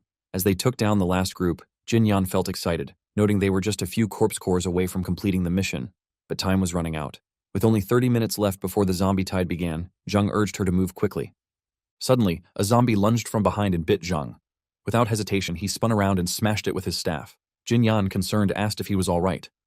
Zhang remained composed, remarking that such dangers were expected after walking the battlefield long enough. Now that all the corpse cores had been collected, he suggested they return to the city and submit the mission. Unseen by them, a mysterious figure hid behind a tree, quietly observing their movements. Moments later, the system congratulated them for completing the mission. Jinyan reached level 16, while Zhang advanced to level 17. Overjoyed, Jinyan shared that the mission had rewarded her with 2 pieces of 2-star level 15 equipment. Zhang simply mentioned his new level. Jinyan pointed out that if Zhang weren't a beast tamer who shared experience with his pet, he would have likely reached level 20 by now. She reminded him that the first zombie tide was approaching and asked if he planned to refine his equipment. Realizing he nearly forgot, Zhang reviewed his new gear, the zombie explosive armor and zombie explosive leg guards. With these upgrades and his level 15 silver-armored scorpion, he believed he was nearly invincible in the second world.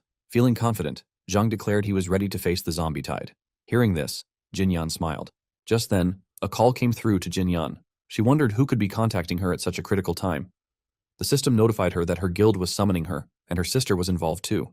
Concerned that something serious had happened, Jinyan turned to Zhang and apologized, explaining that she couldn't join him for the zombie tide due to an urgent situation at home. Zhang assured her it was okay and urged her to leave quickly before the tide began, making escape impossible. Jinyan warned that even though it was just a level 13 zombie tide, its threat lay in the overwhelming number of zombies. Even ants in large numbers could take down an elephant. She advised him to be careful. Zhang acknowledged her concern with a smile. With that, Jinyan departed.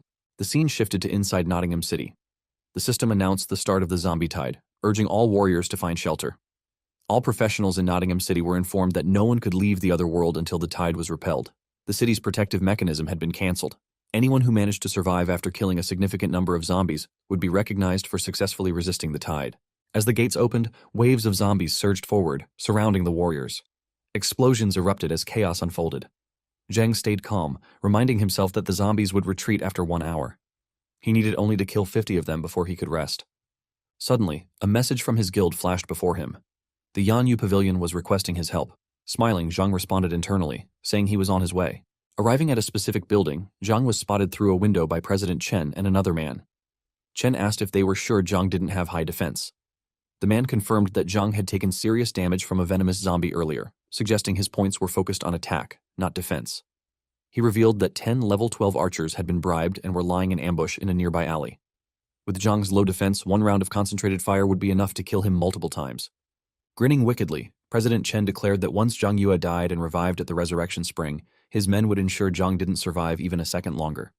He claimed Jinyan as his own, vowing no one else would take her. As Zhang stepped into the ambush zone, arrows flew toward him from all directions. But just in time, he summoned his silver-armored scorpion, which shielded him from the deadly volley. Shocked, the 2 men stared in disbelief. Chen exclaimed that Zhang was supposed to be a weak beast tamer. How could he be this powerful? The system notified Zhang that he had been maliciously attacked by another professional and now had 10 minutes of counterattack time. Eliminating his attackers within this window would not increase his sin value. Zhang stepped forward, calm and focused, ready to strike back. Now, it was his turn. Zhang unleashed his fire skill, hurling an enemy far away with sheer force. His scorpion then crushed 2 more opponents under its powerful claws. With all enemies defeated, Zhang marched forward, his face filled with rage. Inside the building, President Chen grew anxious watching the scene unfold. Panicked, he questioned his subordinate, confused by Zhang's overwhelming strength. Just then, Zhang launched an attack at the building itself. Chen and his ally narrowly escaped, jumping out just in time. Zhang approached them calmly, exposing their failed plan. He revealed that ever since the Corpse King boss was eliminated, they had people tailing him, waiting for a chance to strike. He had deliberately pretended to have low defense, baiting them into underestimating him. Chen was stunned, realizing Zhang had exposed a fake weakness to lure him out. As Chen drew his bow, furious, he declared his intent to kill. But Zhang swiftly retaliated, launching a fierce magical attack using his staff. Seeing this, Chen's ally shouted accusations, calling Zhang a traitor who had attacked a guild leader, urging others to kill him. But Zhang showed no hesitation. He conjured a fireball and hurled it at the attacker, killing him instantly. The sight left Chen shocked, unable to believe that Zhang had just eliminated an elite-level temple assassin. Without responding, Zhang incinerated Chen as well, then coldly remarked that he was someone they couldn't afford to mess with. Suddenly, both Chen and his ally were thrown out of the virtual world. The system declared they had been killed by Necromancer Zero. Realizing the truth, the ally revealed Zhang's true identity. He was the one who had cleared the first world in just half a day. Questions arose about his class, as everyone had believed he was a beast tamer. Chen, furious and humiliated, cursed Zhang. He now considered him a lifelong enemy, realizing the danger hidden behind the mysterious identity. The scene then shifted to the Su Corporation Tower in the real world, where Jinyan expressed her dislike for Chen Jun to her uncle. Her uncle dismissed her concerns, insisting that love could grow over time. He presented her with a luxurious gift, a potion worth 5 million and a custom-made mage outfit costing 8 million, prepared by a master hired by the Chen family. He reminded her that his only son, Chen Jun, would inherit the entire Chen fortune, and marrying him would give her access to unlimited resources. Jinyan politely declined, stating that she would choose her own future. Her words angered another elder who shouted at her, reminding her of the resources the Su family had spent raising her and questioning how she could say such things. Her sister stepped in, defending her. She reminded everyone that Jinyan was not a tool for negotiation and had every right to make her own decisions. Then, turning to Jinyan, she reassured her, promising to support her pursuit of happiness no matter what. Suddenly, a phone call came through to both uncles. Shock spread as they heard the news. Chen Jun had been killed. Chen's father erupted in fury, accusing the Su Corporation of betrayal. He reminded them that he had allowed his son to work as a guild leader for their sake, and now they had paid him back with death. Trying to calm the situation, another elder insisted it was a misunderstanding. But Chen's father warned that if anything had happened to his son, there would be consequences. Shortly afterward, one of the Su elders turned to the sisters, furious. He demanded to know if the person they had recommended was responsible, questioning whether they understood the level of financial support the Chen family provided to the Su Corporation. Jinyan firmly responded, defending Zhang Yue. She insisted that he would never attack a guild member without reason, and that no one like him would act out of malice. But her uncle, unwilling to listen, ordered them to bring Zhang Yue immediately. He demanded that Zhang kneel before the Chen family and beg for forgiveness. Otherwise, Zhang would be cast out from the Yanyu Pavilion. Su then called Zhang and asked about the incident. Zhang responded with a smile, handing in his resignation. He declared that he was leaving the Yanyu Pavilion, effective immediately. Su called Zhang with urgency, assuring him that Chen Jun was the one who provoked him first. She pleaded with him not to act impulsively, promising that she would prove his innocence. But Zhang remained calm. He told her there was no need and asked her to let it go. He ended the call, thinking it was for the best to sever all ties with the Yanyu Pavilion. Zhang reflected on Chen Jun's petty nature and strong backing. If he retaliated now, Chen Jun would surely seek revenge. It was better to end things cleanly rather than let them drag on. The monthly medical expenses of 50,000 still hung over him. He had to earn it by selling materials.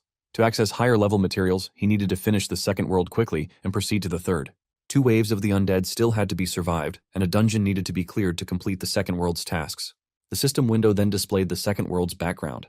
As the apocalypse arrived, the world plunged into disaster. Humanity, shrouded in dark clouds, began mutating one after another. The undead were preparing to siege the city. As a survivor in Nottingham, Zhang had to join others to defend the city. If the undead breached the walls, there would be no escape. Zhang considered the 3 dungeons. Among them, Deathland was the highest level and offered more advanced materials. At his current level of 17, he believed he could solo the level 20 Deathland without issue. But the level 15 dungeon still required attention.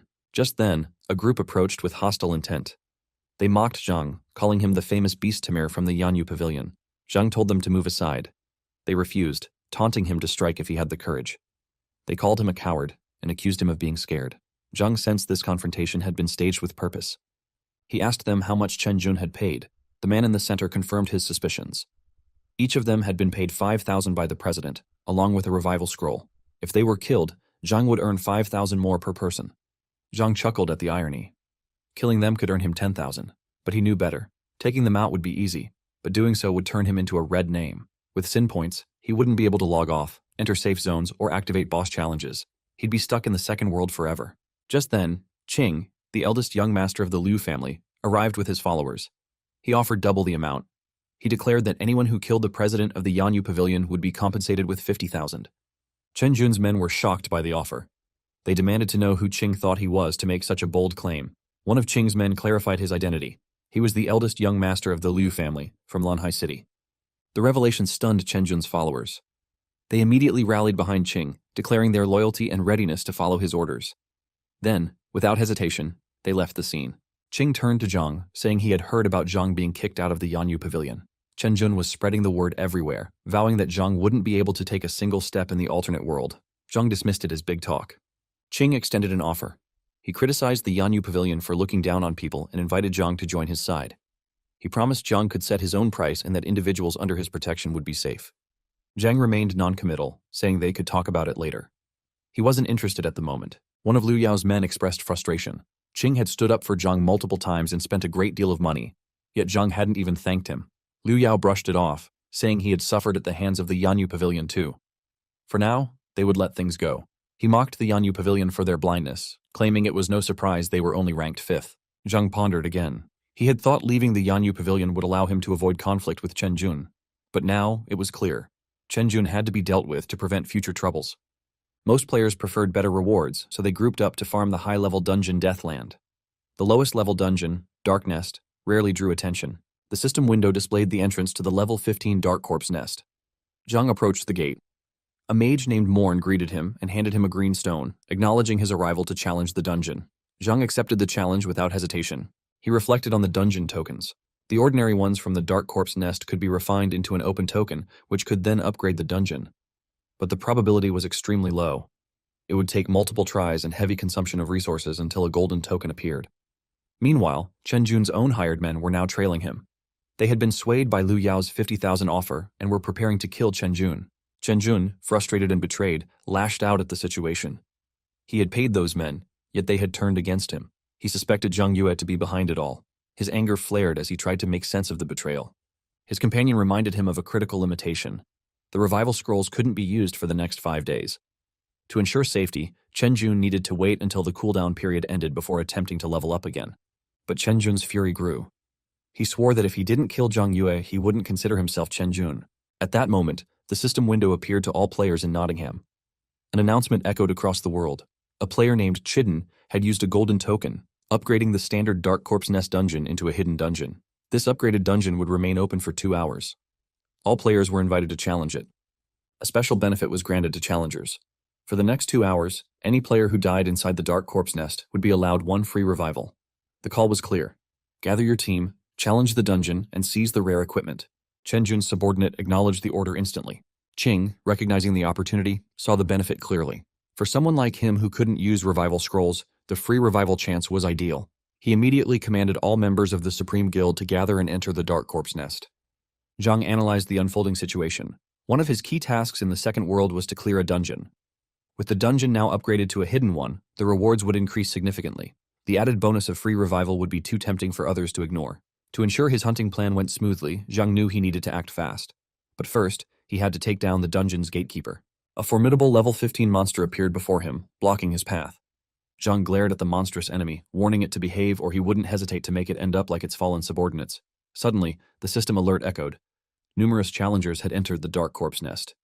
Zhang realized the benefits of the secret realm, including free resurrection, weren't exclusive to Chen Jun. Civilians unable to afford resurrection scrolls would also seize this opportunity. He noticed the Supreme Guild had arrived and reminded himself that he had only one target and would try not to involve anyone else. He then activated the permission change function. The system confirmed his authority as the holder of the Golden Secret Order, granting him 3 changes in the secret realm's permissions. It prompted him to select the permissions he wanted to alter. At that moment, Zhang warned Jinyan not to stray too far from him. Jinyan, frustrated, thought about her original plan to find Zhang Yue. If not for the elder's face, she wouldn't have cared about Zhang's survival. The system then broadcasted a new set of rules. Free resurrection had been disabled. Return scrolls were now unusable. Exiting the secret realm midway was forbidden. Killing white-name professionals wouldn't increase sin value, and the entrance had been sealed. A new task was issued. Kill 500 zombies counted as a team and defeat the realm's guardian, the Dark Zombie Lord. Chen was shocked, questioning the sanity of whoever made such extreme changes. One of his companions suggested that Zhang Yue might be behind this and could be luring them in deliberately. Chen dismissed the idea, stating the odds of refining a golden secret order were 1 in tens of thousands. He doubted Zhang had such fortune or massive amounts of alien energy to waste just to sabotage him. However, Jinyan observed that the permission changes clearly seemed targeted. Chen still refused to believe Zhang was responsible. He insisted it must be someone trying to monopolize the first clear rewards by limiting competition. Trying to boost morale, Chen reassured Jinyan that he would guide her through the realm.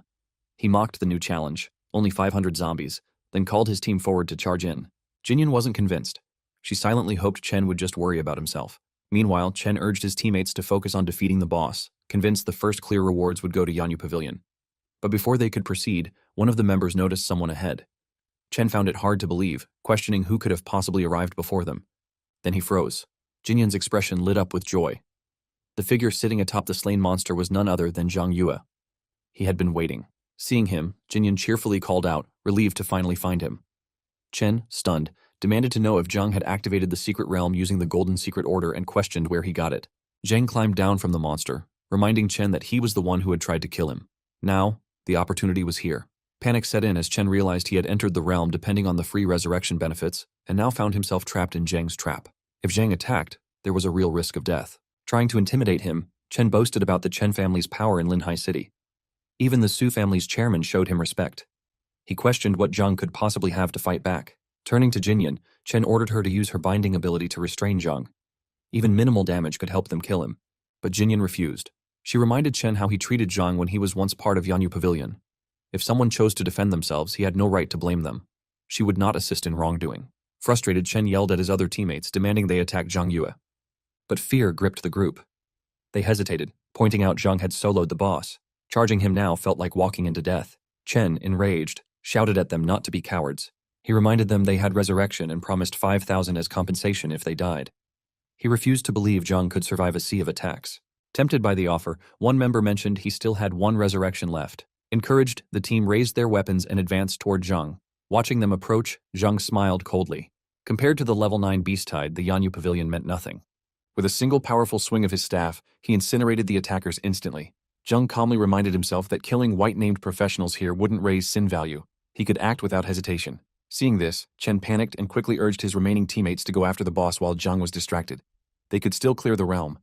But before they could move, Zhang's scorpion companion blocked their path.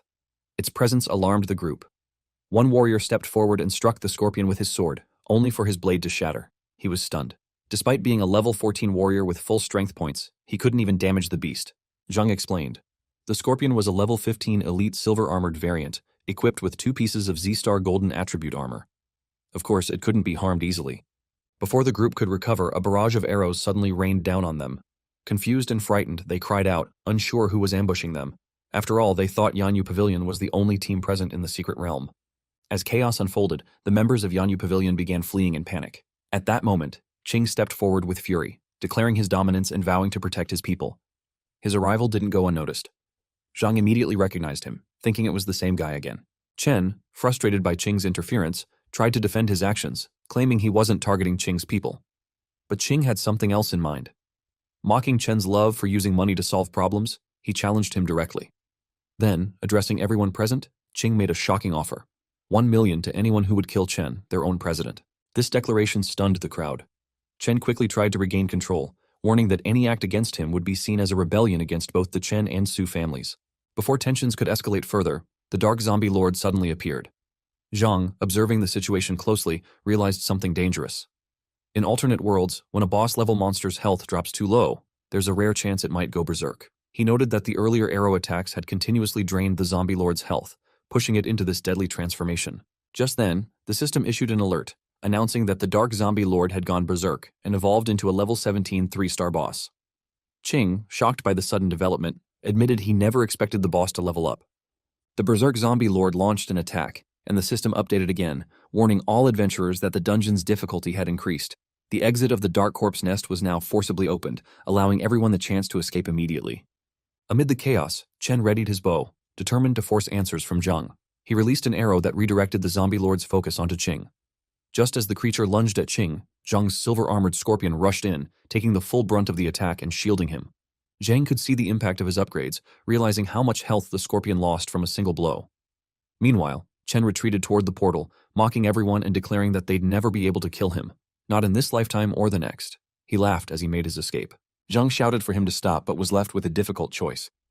His teleportation ability could only be used once, and if he chased Chen now, Qing, who had no chance of resurrection, would surely die. Making a swift decision, Zhang cast an A-level Ice Spike spell at the Zombie Lord. Though it caused minimal damage, he used the moment to grab Qing's hand and push him safely aside, shielding him from another deadly strike. Zhang assessed the situation, knowing the powerful boss wouldn't go down easily. With the Ice Spike dealing barely over 100 damage, he realized he'd have to rely on his superior agility and tactical positioning to counterattack effectively. Watching Zhang hold his ground against the rampaging boss, Qing called for his allies to assist.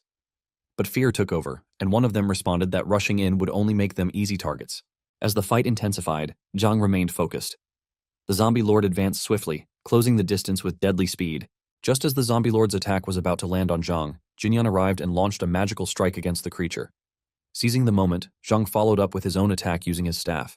Watching their coordination, one of Qing's companions was left stunned, wondering if the two of them were truly soloing a 3-star boss on their own. Qing confirmed Jinyan's identity, recognizing her as the second young lady of the Su family who had recently awakened as a forbidden mage.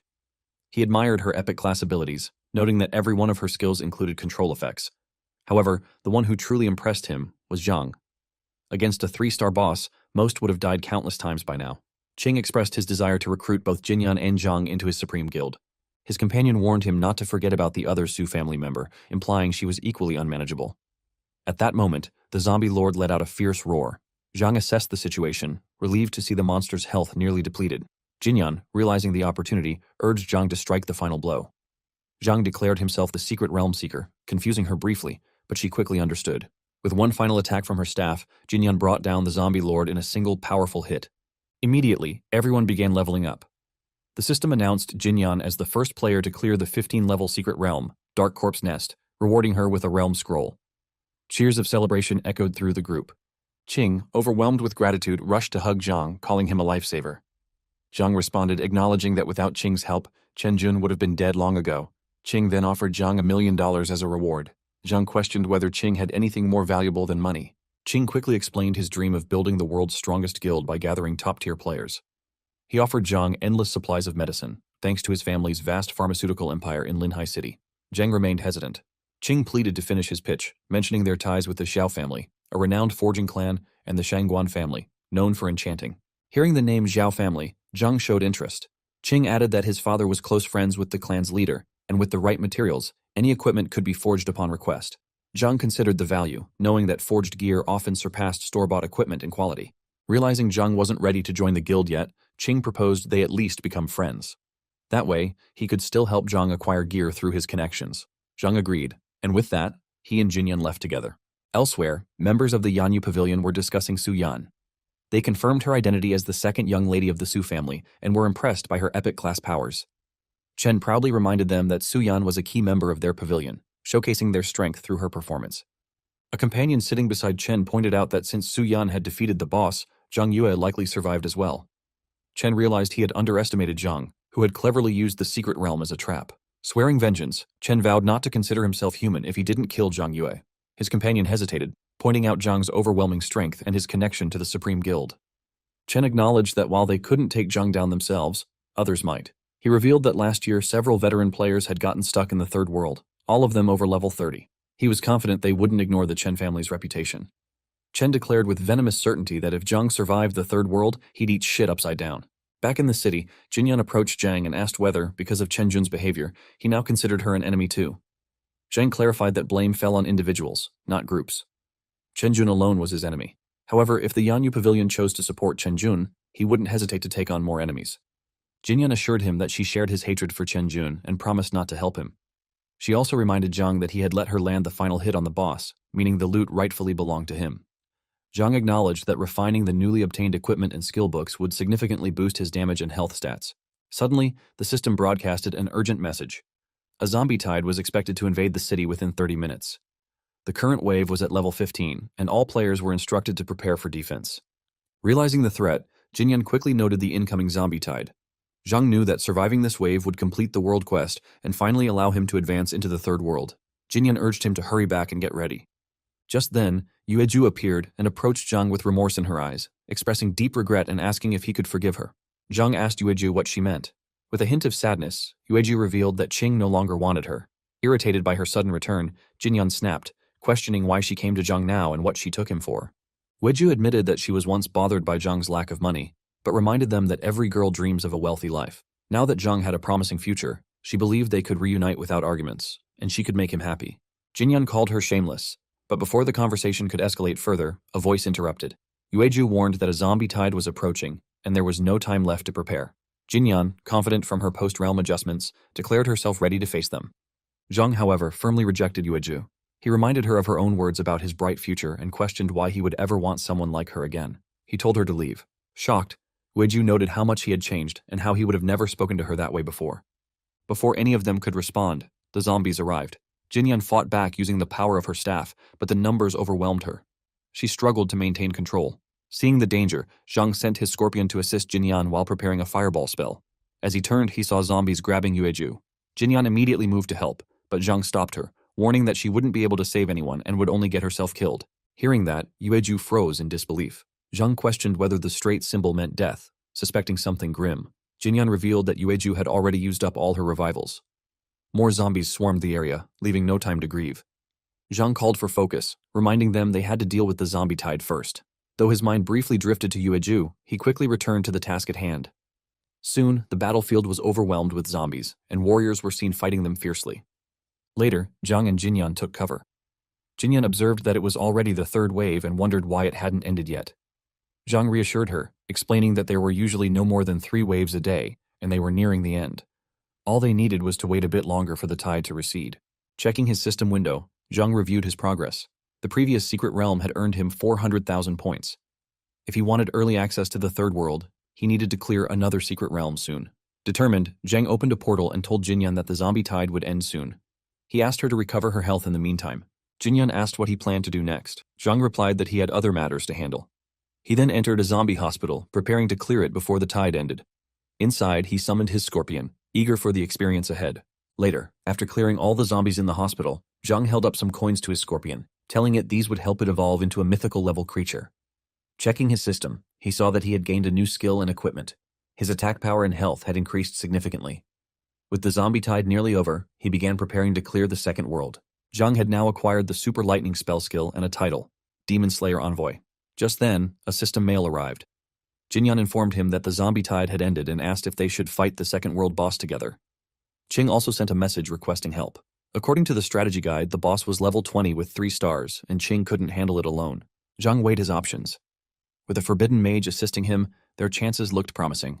Qing had helped him a few times before, so supporting him now felt right. Zhang responded, setting a meeting point. 15 minutes later at the entrance of the zombie royal palace. Jinyan turned to Qing, questioning the large group he brought along.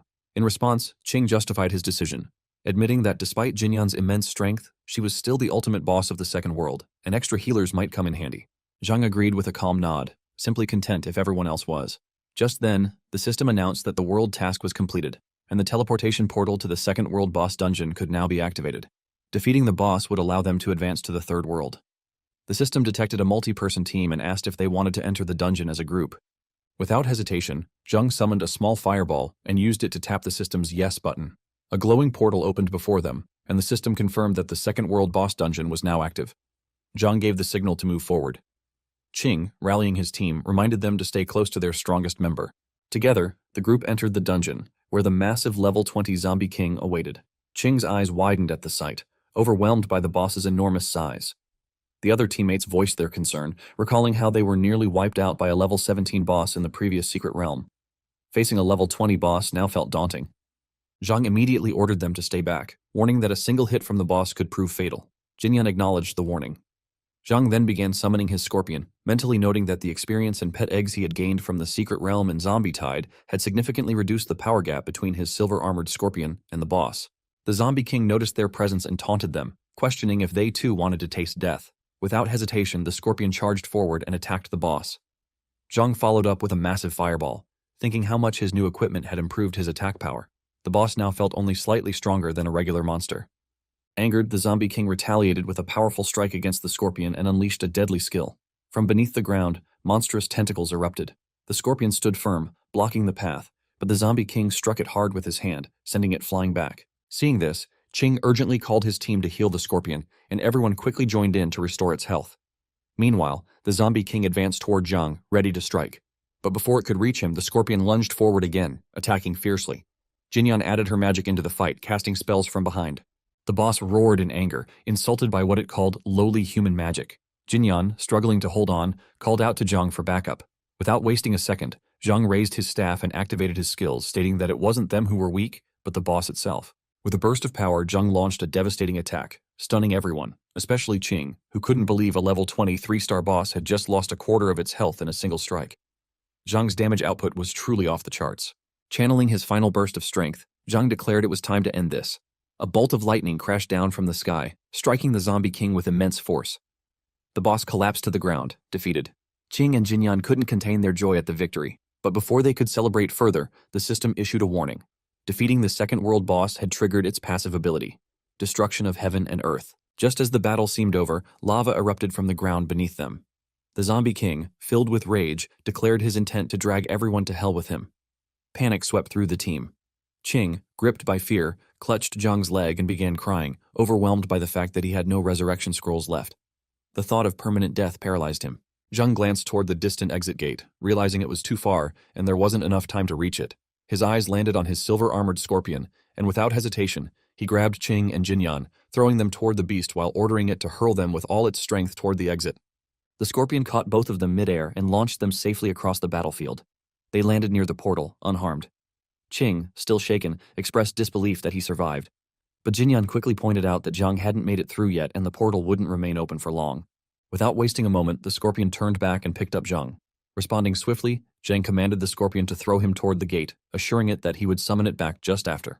The scorpion obeyed, launching Zhang through the air. As he neared the gate, a column of lava surged up from the ground, blocking his path. In a desperate move, Zhang summoned his staff and released a burst of fire to clear the way. On the other side, Qing and Jinyan stood frozen with worry. But then, right behind them, Zhang landed hard on the ground. Their concern turned to joy upon seeing him safe. Jinyan asked if he was all right, and Zhang assured her he was fine, though the explosion's aftershock had been intense. The system congratulated them for defeating the boss monster. Qing, overjoyed, thanked Zhang profusely, offering a reward of 1,000,000 in gratitude. Zhang acknowledged the gesture, but stated he needed rest now that the task was complete. Jinyan suddenly spoke up, revealing that Chenjun had left the Yanyu pavilion. Based on what she knew of him, he would undoubtedly seek revenge against Zhang. Zhang acknowledged the warning with calm resolve. Qing, now more impressed than ever, complimented Jinyan's precise control during battle. He proposed that, as the first batch of new professionals to clear the second world, they should team up to level up together in the third world.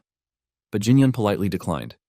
Qing accepted her decision, hoping they'd get to work together again someday. Jinyan reflected on the unexpected friendship that had formed between them, despite their rocky beginning. She noted how strange and beautiful it was that bonds could form even between those who once didn't get along. The scene then shifted to the third world, marked as the arrival of the Grim Reaper. From beneath the earth, Ching and his teammates emerged into a chilling new zone, surrounded by grave pits. One of his companions nervously commented on how terrifying the so-called safe zone was. Rising to the challenge, Ching reminded his group that they were the first new professionals to reach the third world. He urged them to level up quickly and aim to become the top guild in Zhejiang province. Suddenly, a stranger stepped forward and placed his foot on Ching's hand. Ching, infuriated by the disrespect, challenged the man. The stranger calmly asked if someone named Zhang Yue was with them and demanded they hand him over. Ching, unimpressed, refused. He questioned the man's audacity to make such a demand and insisted he had too much pride to obey. One of Ching's teammates leaned in, whispering that the group seemed like experienced professionals who had remained in the third world. He asked if he should call Zhang Yue for support, but Ching stood firm. Whether they were veterans or not didn't matter. He would never betray his brothers. In response, the stranger drew his sword, ready to escalate things, warning them not to blame him for what would happen next. The enemy stabbed his sword into Ching, but to his shock, it had no effect. Realizing something was off, he muttered in disbelief. Ching, just as surprised, was relieved that the newbie protection rule, with its 10-level difference limit, was still active. His teammate quickly urged them to use this opportunity to escape, but the enemy wasn't planning to let them off that easily. As Ching and his team tried to flee, more of the enemy's men appeared and started attacking Ching's allies. The enemy leader knew he couldn't kill Ching himself due to the protection rule, but others certainly could. One of Ching's allies recognized the attackers as a mercenary group known for killing players for money. The enemy leader then issued a final threat, demanding Zhang Yue be brought to him, or everyone would die. Meanwhile, in the real world, Zhang received a call from the hospital confirming that the medical fees had been received and promising proper care for his younger brother. Grateful, Zhang thanked them. While checking Ching's messages, he realized Ching was extremely generous. With the million-plus yuan he had just received, Zhang no longer had to worry about medical bills. Suddenly, a panicked call came in from one of Ching's allies. They were under attack, and their guild leader was on the verge of death. Without hesitation, Zhang took action. Inside the third world, one of the enemy scouts noticed someone approaching. It was Zhang Yue. As he stepped forward, he demanded that they let Ching go. The enemy leader confirmed Zhang's identity and revealed that someone had paid for his assassination. Either Zhang or his brother would have to die. Ching desperately tried to negotiate, offering each mercenary 1,000,000 yuan. He claimed his father was the richest man in Linhai City and pleaded for mercy. One of the attackers hesitated, tempted by the offer, but their leader shouted in rage. The client's background was powerful, far too risky to cross. Declaring Zhang to be just a mere beast tamer, he ordered his men to kill him. One mercenary charged at Zhang with a sword, but Zhang remained unfazed. He launched a surprise ice attack from above, freezing the attacker solid. Then, using his staff's fire ability, he unleashed another devastating blow. The enemy leader was stunned. A single hit had taken out a level 25 warrior. Trying to catch Zhang off guard, the leader appeared behind him and slashed with his sword. Although the blow connected, Zhang managed to survive, but the leader wasn't finished. He prepared to strike again, closing in with the speed and precision of a level 30 assassin. Zhang realized the enemy's agility was too high. At this distance, dodging was impossible. In a flash, Zhang summoned his scorpion. Using it as a living shield, he blocked the fatal strike. The scorpion disappeared immediately after absorbing the blow. Just as the enemy was about to land another hit, Jinyan arrived in time and used her magical power to interrupt the attack. Seizing the moment, Zhang activated his staff. Flames surged from it as he prepared his counterattack. The enemy's eyes widened in disbelief. With a powerful fire spell, Zhang burned the assassin down. Even as he burned, the enemy couldn't believe what had happened. A mere level 20 beast tamer had just dealt devastating damage, and he, a fully gold-equipped level 30 assassin, could do nothing to stop it. Zhang acknowledged Jinyan's timely appearances, silently grateful for the many times she had stepped in during his moments of crisis. Jinyan dismissed the thanks, sensing a deeper bond of fate connecting their paths. In truth, she had been closely monitoring Zhang Yue's online activity, carefully planning this opportunity in advance. Ching turned to Zhang and apologized, admitting everything had been to save him. But Zhang reassured him. It was never about Ching. Their enemies had always been after him. Jinyan speculated that Chen Jun was behind the attacks. His recent behavior had been suspicious, and she had long believed he was plotting something. They all turned to Zhang Yue, seeking answers. Who were these people? Ching immediately identified them. They belonged to the assassin mercenary group. The group was small, but deadly, established over a decade ago. Jinyan added that though there were more than a dozen members, none had surpassed level 30. This raised questions. How could assassins remain at such low levels for 10 years? Zhang explained the loophole. Reaching level 30 required a second job advancement. By refusing the advancement, the group had exploited a bug that allowed them to stay under the radar, yet dangerous. One of Ching's companions warned that these bandits were professionals, long lurking in the third world. Over the years, they had accumulated immense strength, their attributes sharpened to deadly precision. But Qing was confused. If robbery was their motive, why didn't they let him go when he offered a high price? Zhang considered another possibility. It wasn't about money. Someone was coercing them. Though they failed this time, they would return, stronger and more prepared. Panic began to set in. Qing feared that the battlefield was too vast. Fending off repeated attacks would be impossible. But Zhang reminded him of a connection he once mentioned. Qing's family's ties with the legendary crafting clan, the Xiao family. Could they forge a piece of equipment? Qing asked what kind. Zhang placed a hand on his shoulder. Any equipment under level 20 would do, but it must possess one specific trait, the heart of the demon effect. And it had to be ready as soon as possible. Qing agreed but wondered why such equipment was needed. Zhang's answer was clear. Their survival in the third world depended on it. Elsewhere, deep within the enemy stronghold, the leader of the assassin mercenary group, Sha Pei, furiously reprimanded Chen Jun. A level 50 assassin had lost to a level 20 beast tamer. Chen Jun defended himself, blaming carelessness and a trap. He vowed to handle things personally. Sha Pei warned him. There would be consequences if he failed again. Meanwhile, Zhang examined the newly crafted equipment radiating with immense power. But he knew the truth. At his current level, taking on the entire assassin group alone would be suicide. Then, the system window appeared, revealing the devastation caused by Death Caesar. Once a thriving capital, the world had become a graveyard. Survivors had retreated into tombs, their only chance of survival resting on a defense value above 100. Anything less meant certain death. Now, only 2 world quests offered a path forward. The first demanded raising tomb defense from 300 to 2,000. Progress remained at 300. The second required completing a task rated no lower than 300. Progress was still 0.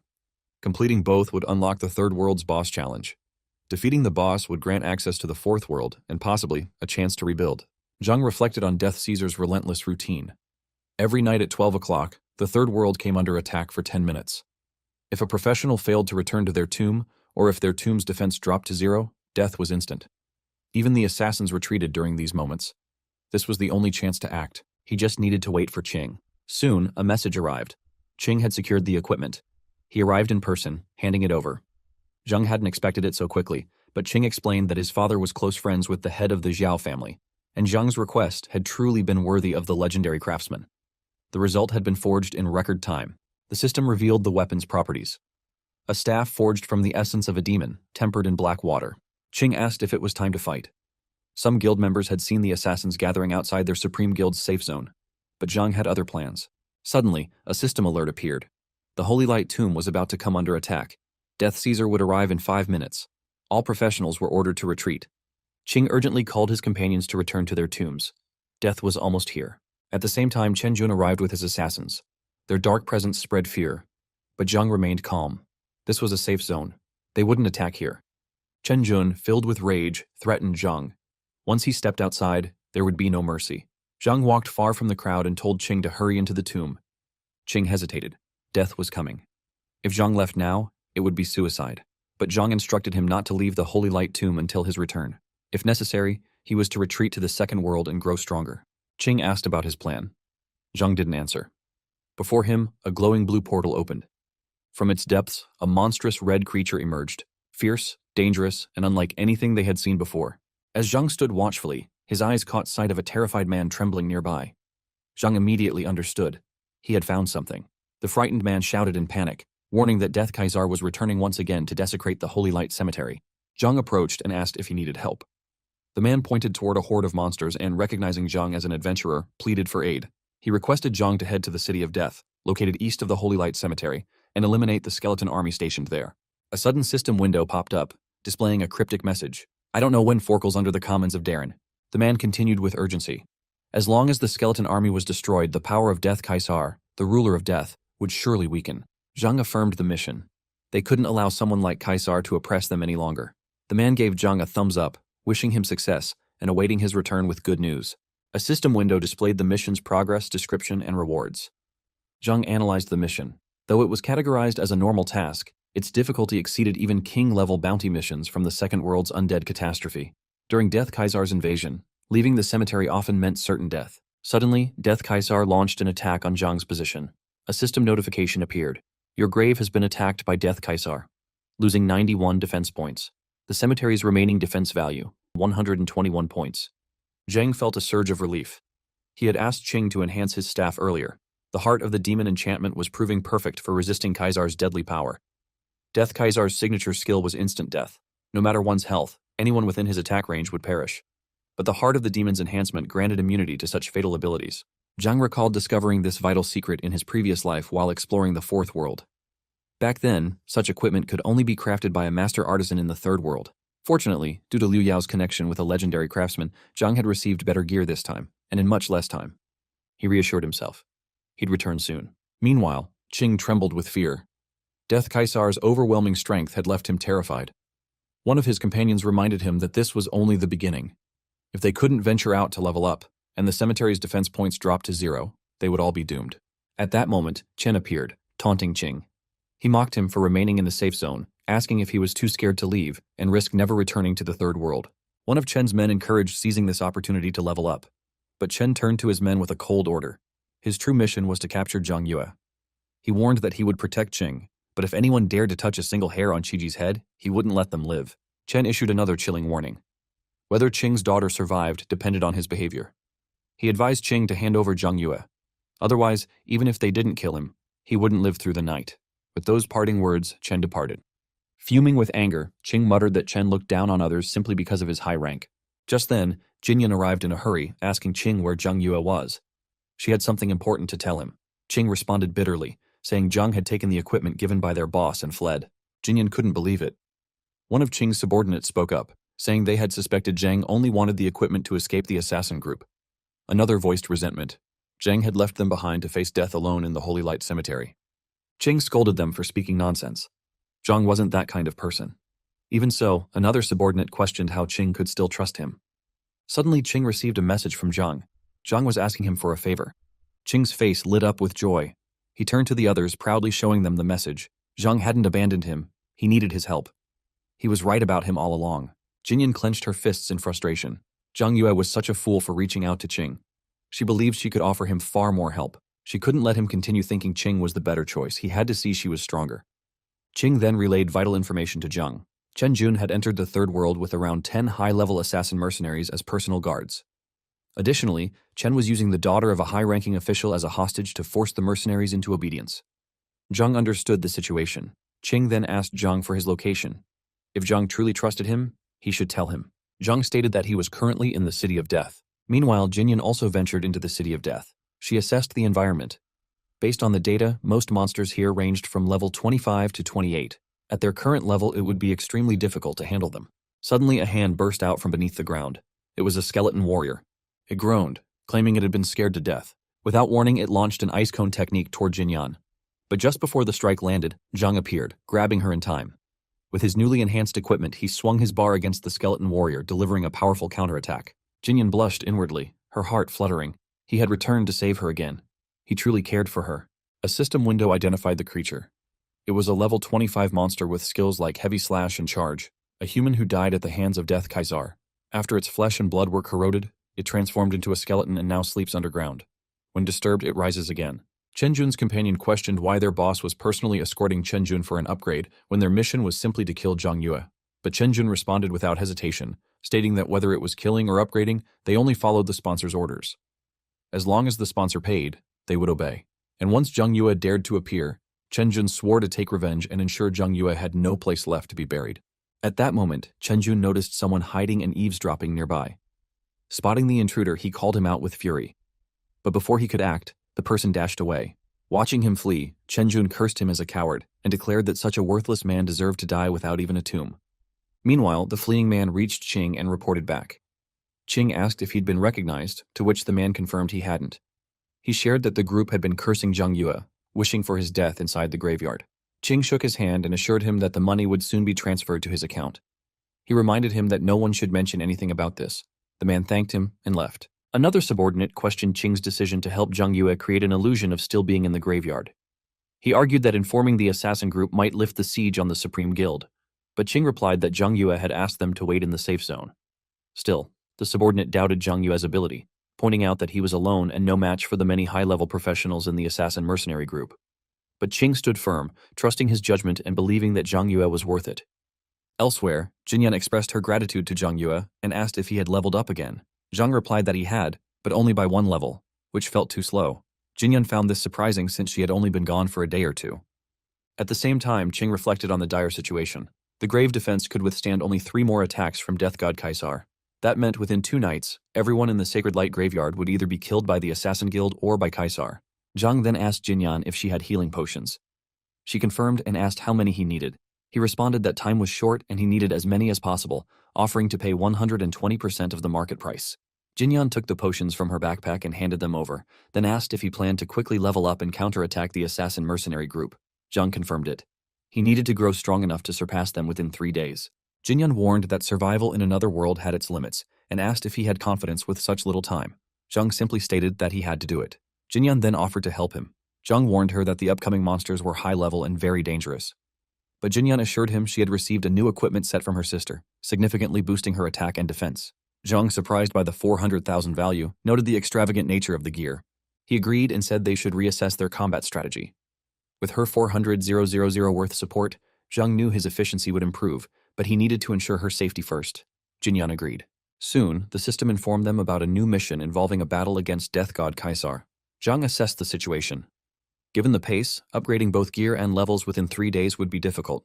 However, he recalled a level 25 secret realm called Skeleton Island in the Third World. Like the hidden realm in the Second World, this one could also be upgraded. If the reward was a secret realm scroll, completing the mission would almost be enough. Jinyan then asked if he could help her take on that secret realm. Zhang agreed. Together, Zhang and Jinyan entered the portal and were greeted by an NPC mage named Lori. Lori welcomed them and asked if they had come to help an old man seal off the monster-infested area. Zhang confirmed and Lori laughed, handing him an item while warning him not to die recklessly. Zhang accepted the item, and the system informed him about its description. The holder of the secret order would gain 10 refinement opportunities for every skeleton killed. Each refinement consumed 20 energy points and carried a chance to create a golden secret order. The item was auto-bound and couldn't be traded or dropped. Jinyan noticed Zhang's reaction and asked if the task was difficult. Zhang explained that refining the secret order into a golden one required luck. Jinyan commented that while killing monsters was fine, the refinement rate was low and energy consumption was high, something most players couldn't afford. But Zhang smiled and thought to himself that energy was the one thing he had in abundance. Without wasting time, Zhang and Jinyan began slaying skeleton monsters together. After a series of kills, Zhang looked at the item and noticed it hadn't changed yet. Still, he told himself to keep going and not give up. Eventually, the secret order transformed into a golden secret order, bringing a wave of joy to Zhang as he held it in triumph.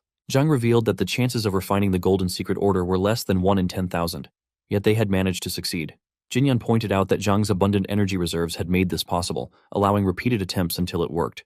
As Zhang checked the time, he realized that the Death God would soon arrive. Fortunately, they had built up enough defense value, so a single attack on the safe zone wouldn't pose a serious threat. However, since the Golden Secret Order only lasted 2 hours, they decided to enter the Secret Realm first, to avoid direct conflict with Death God Caesar. Soon, the system confirmed that certain equipment only appeared in high-level dungeons. With this new gear, their odds against the Assassin Mercenary Corps would improve. Zhang had successfully used the Golden Secret Order to upgrade Skull Island's Secret Realm into a hidden one.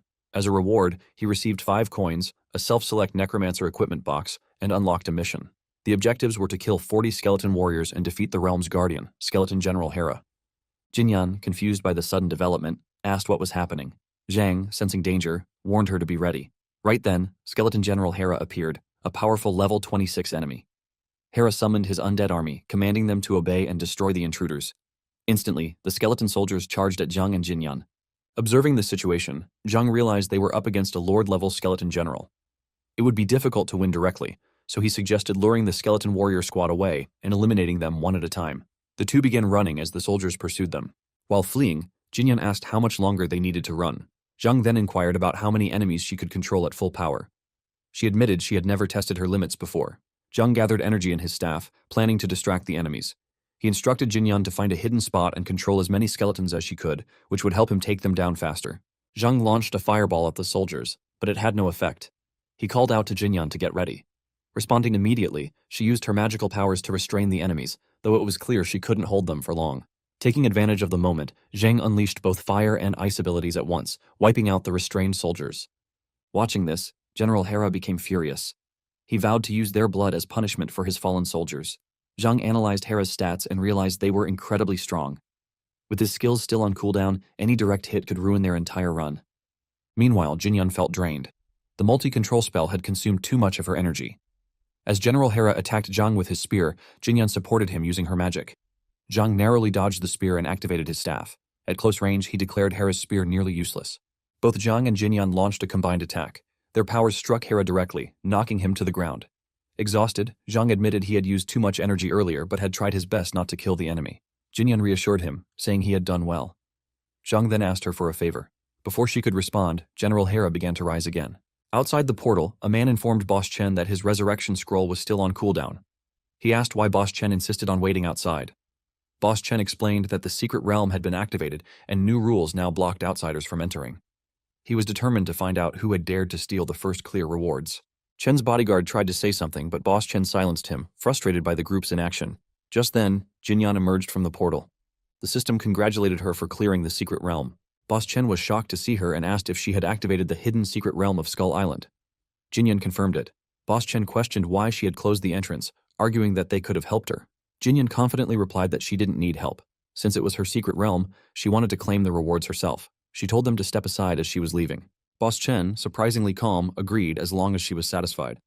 However, Chen's bodyguard interrupted, shouting that according to the rules of Skull Island's secret realm, the one who activates and clears the hidden secret realm first cannot receive the bounty scroll reward.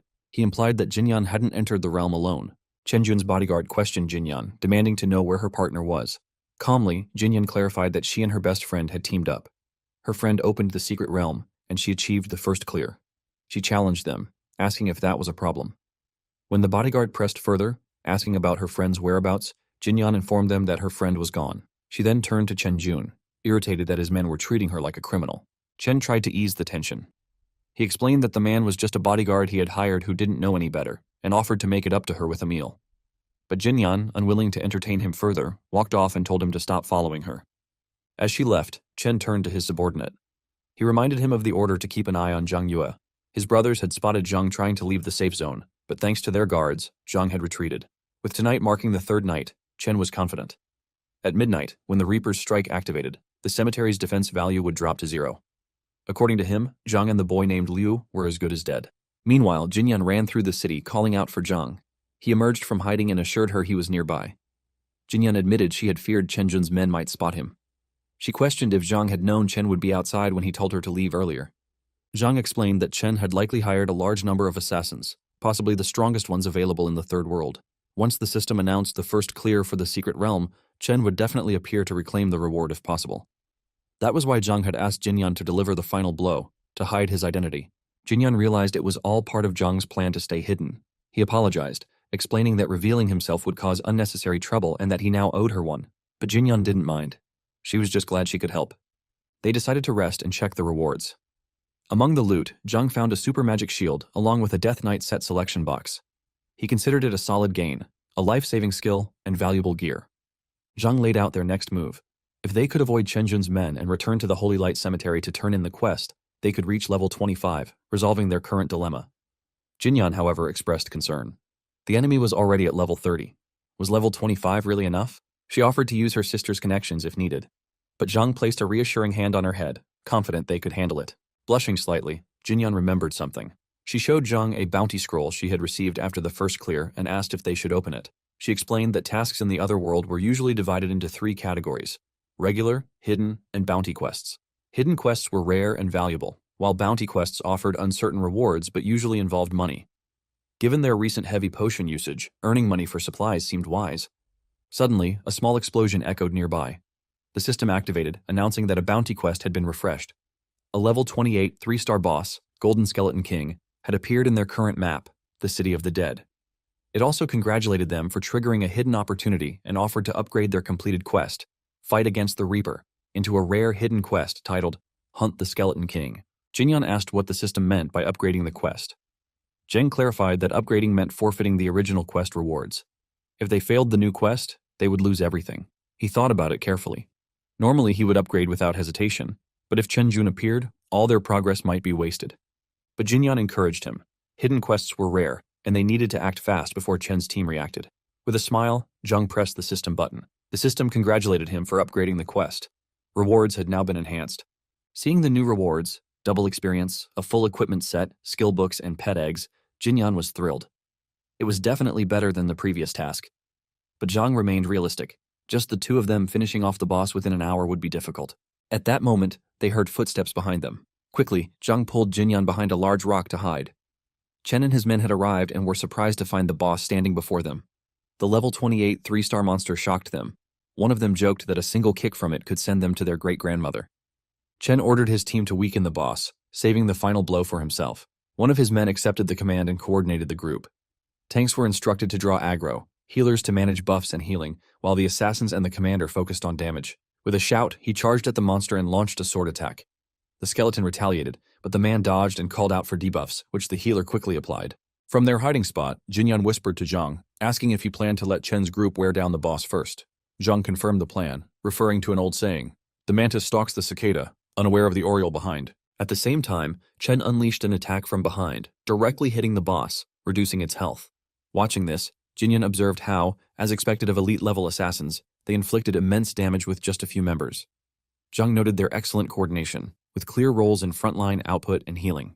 Meanwhile, on the other side, Chen Jun's companion sensed something strange in the air. Chen, shouting in frustration, ordered his group to quickly eliminate the monster. He warned them of the consequences if he couldn't level up and claim the rewards. When his team hesitated, he angrily questioned why they had stopped. One of his men responded, frustrated, saying their opponent was too much to handle. Soon, one of Chen's men located Zhang, hurling a knife, hitting their hideout directly. As the smoke cleared, Zhang and Jinyang came out unscathed, though he hadn't expected to be found. The assassins scoffed, accusing Zhang of playing tricks and not taking their assassin group seriously. Chen Jun was shocked to see Zhang Yue, whom he believed to be trapped in the safe zone, now appearing here and accompanied by Jinyan. He questioned Jinyan's presence with Zhang. Jinyan, unfazed, firmly stated that who she chose to be with was her own business. Furious, Chen Jun commanded his subordinate to kill Zhang, promising to release his daughter immediately. The subordinate asked if he truly meant it, and then instructed his allies to call for reinforcements to secure the situation. Charging toward Zhang, the assassin launched an attack, but Zhang dodged effortlessly. The attacker sneered, declaring that since Zhang had left the safe zone, his life now belonged to them. Zhang, defiant, told him to keep dreaming. While his ass was busy talking, Jinyang take the opportunity to bind him, having not to stand bullies. Zhang then takes the opportunity with a powerful strike using his new equipment. Stunned by Zhang's strength, wondered how his damage could be so high. Realizing they couldn't overpower Zhang, he quickly called his boss for backup. At a distance, the Skeleton King silently observed the increasing power levels. The wounded assassin dashed toward the Skeleton King, aiming to launch an attack. Witnessing this, Zhang turned to Jinyan, urging her to find an opportunity to stall the enemies so they could defeat the boss first. Jinyan agreed without hesitation. The scene shifted to Qing and his group. His men expressed concern, fearing they would die if they didn't escape soon. Regretting their earlier decision, they remarked that selling Zhang Yue to the assassins might have allowed them to survive. Just then, they noticed the assassins retreating and expressed relief that the killers had finally left. Qing, however, grew suspicious about their sudden withdrawal. He wondered if the assassins had spotted Zhang Yue. One of his men confirmed that the assassins had indeed withdrawn and suggested it was the perfect time to farm monsters and increase the cemetery's defense value, advising they forget about Zhang Yue. Another agreed, noting they would die otherwise. But Qing remembered Zhang Yue's promise to free them before nightfall. If Zhang was surrounded by the assassins, everything would fall apart. He couldn't ignore justice. Without delay, he ordered all guild members to head to the City of the Dead. He promised double salaries for everyone who joined the mission. Hearing this, one of his men sighed, acknowledging Qing's righteousness, unsure whether it was a strength or a flaw. Another dismissed the thought, saying money was motivation enough and they couldn't refuse. Back near the battlefield, one of Chen Jun's men instructed his healer to take position. Together they advanced toward the Skeleton King, but the Skeleton King countered with a surprise attack, striking the healer with dark power. Watching the unfolding battle, Chen Jun grew cautious. Now it was 2 against 1, and with the assassin group yet to arrive, he knew he had to be careful. Jinyan and Zhang approached the Skeleton King. Jinyan launched an assault with her equipment while Zhang counted down from behind. Slowly, her attacks began to wear down the Skeleton King. Zhang, confident, declared the end was near. But suddenly, from behind, the wounded assassin snarled and swore he would never let Zhang succeed. Suddenly, a group of players attacked Chen Jun's subordinate from behind. The startled subordinate cursed, realizing his plan was ruined. But the attackers quickly revealed their allegiance. They shouted that Brother Zhang Yue was being protected, and their boss was holding the rear. They had been sent to support the mission. Their guild leader had promised a reward, 30,000, for protecting Zhang Yue, even if it meant dying once. With a loud cry, they charged forward. Chen Jun's subordinate barked at his comrades, calling the enemies a bunch of biting ants. He demanded to know where their backup was. Furious, he shouted that these mad dogs had been locked up for days and were now acting recklessly. He ordered them to be killed. The battle escalated. The attackers overwhelmed Chen Jun's group. Watching the fight, Chen Jun's subordinate noticed Zhang's incredible strength. He wondered how someone in their 20s, level-wise, could deal such high damage. Panic set in. If this continued, the boss would be stolen. He lunged at Zhang, but Jinyan leapt in and struck him mid-attack, refusing to let him touch Zhang. Rage filled the subordinate's eyes. Out of respect for Chen Jun, he had held back earlier, but now he was ready to grant her death wish. With brutal force, he stabbed Jinyan in the chest, leaving Zhang speechless. His eyes filled with fear, pain, and fury. Jinyan, with her last breath, told Zhang not to worry and urged him to keep going. Fueled by emotion, Zhang unleashed his full power and launched a fierce assault on the Skeleton King. After an intense battle, he finally struck the killing blow. A system window popped up, announcing that Zhang had defeated the level 28 Skeleton King. Elsewhere, Qing informed his allies that the boss was dead. He was sure it had been Zhang Yue's doing. He declared that Zhang was rising fast and urged everyone to hurry. Zhang, still catching his breath, recalled that he had obtained a defensive skill while clearing the secret realm. That skill had helped him block the boss's final strike. He decided it was time to turn in the quest and level up. First, he collected the loot. A new system prompt appeared, asking Zhang if he wanted to tame the Skeleton King as a pet. He accepted without hesitation. Just then, Chen Jun shouted at his subordinate, ordering him to retrieve the loot or he would kill his daughter on the spot. Terrified, the man ran toward Zhang, calling him a bastard and accusing him of trying to escape. But Zhang remained calm and warned that soon it would be their turn to lose their heads. Hearing this, the man stopped in his tracks. Chen Jun, furious at the hesitation, insulted his subordinate, calling him trash and questioning his loyalty to his daughter. As Chen kept ranting, the man, enraged, shoved him aside and told him to shut up. He then warned that if Chen touched his daughter, he would tear him apart. Frightened, Chen stammered that it was all a misunderstanding. He explained that Zhang had just killed a level 28, 3-star boss and looted everything. If they let him go now, he'd grow even stronger, making it much harder to kill him later. The subordinate, calming down, backed off and scoffed, claiming he could kill Zhang any time with ease. Meanwhile, Qing arrived and was shocked to hear Zhang had escaped. His ally admitted they had bet on the wrong side this time. Chen Jun's subordinate, suspicious, asked if the attackers were from the Supreme Guild. He was ready to have them killed, but Chen Jun interrupted, smirking. He ordered them not to kill just yet. This guy, he said, was the perfect bait to lure out the big fish. Back with Zhang, the system window displayed his rewards. He had reached level 25. Reflecting silently, he was surprised the boss could become a pet. If he trained it properly, normal monsters wouldn't stand a chance. Suddenly, a message arrived from the Yanyu Pavilion General. The message mocked Zhang, asking if he dared visit the city, bragging that Liu was groveling beneath his feet. Another message followed, accusing Zhang of being a coward who only survived by stealing the loot and running away. The general mocked his fear and said the Supreme Guild had risked everything for him. Even Jinyan had died. He challenged Zhang to stay hidden forever if he had no guts. Then a message from Qing came in, warning Zhang that Chen Jun was waiting for him to walk into a trap. Qing offered to go with him, but Zhang simply replied that it wasn't necessary. Staring ahead, Zhang made a vow. It was time to avenge them all. Chen Jun's men began to ruthlessly beat Qing. His bruised and bloodied face had completely changed after the assault. Just then, Zhang arrived. Qing turned to him, pleading for help. From the side, Chen Jun whispered to his ally that Zhang had foolishly walked into their trap. Zhang offered them a choice. If they wanted to kill him, they should fight him directly and let Qing go. Chen Jun quietly signaled to his comrades to get ready. He instructed them to strike all at once Zhang got close, determined to kill him this time. One of his men scoffed at the idea of needing an ambush just to handle a lowly beastmaster. On signal, one of the mercenaries kicked Qing toward Zhang, sending him flying. As Qing stumbled into Zhang's arms, he expressed relief, saying he knew Zhang would come. Zhang told Qing to retreat and leave everything else to him. Qing, however, urged him to escape together, saying they couldn't take on the killer mercenaries. If they made it back to the city, they'd be safe. But Zhang insisted there was no need. Qing should leave and not hold him back. Zhang then challenged the enemies, telling them to come at him now if they wished to kill him. 3 of Chen Jun's subordinates launched a coordinated attack, one of them shouting that whoever took Zhang down first would receive a reward from the boss. In response, Zhang summoned his pet, the Golden Skeleton King. The sight left the attackers shocked and terrified. They couldn't believe a beastmaster like him had managed to summon a Golden Skeleton King. They questioned what kind of monster Zhang really was to command such a powerful summon. Zhang smirked, thanking them sarcastically. A flashback appeared. Zhang had previously analyzed his situation. Although he had reached level 26, his enemies were all elite level 30 players. The silver-armored scorpion among them was slightly weaker. In the system window, it was shown that his pet, the Golden Skeleton King, had devoured another and gained new skills during levitation. Zhang then selected the Death Knight configuration. As he reviewed the system data, he considered the advantages. Summoning a skeleton warrior like this was like having 2 pets. If refined with golden attributes, the effect would become even stronger. He immediately began the refining process.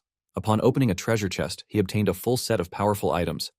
The Eternal Magic Wand, Demon-Slaying Death Ring, Eternal Magic Hat, robe, demon-slaying death pants, eternal magic chain, and demon-slaying death boots. Zhang thought to himself that everything was ready. Now he only needed to equip the Golden Skeleton King with the new gear. With better defense than even his own boots and strong warrior stats, the Skeleton King was now both a tank and a powerhouse. This time he vowed not to let Chenjun and his men leave alive. Back in the present, Zhang gave the command. The Dark Skeleton King charged forward. One of Chenjun's men mocked Zhang, calling him just a beastmaster with nothing to fear.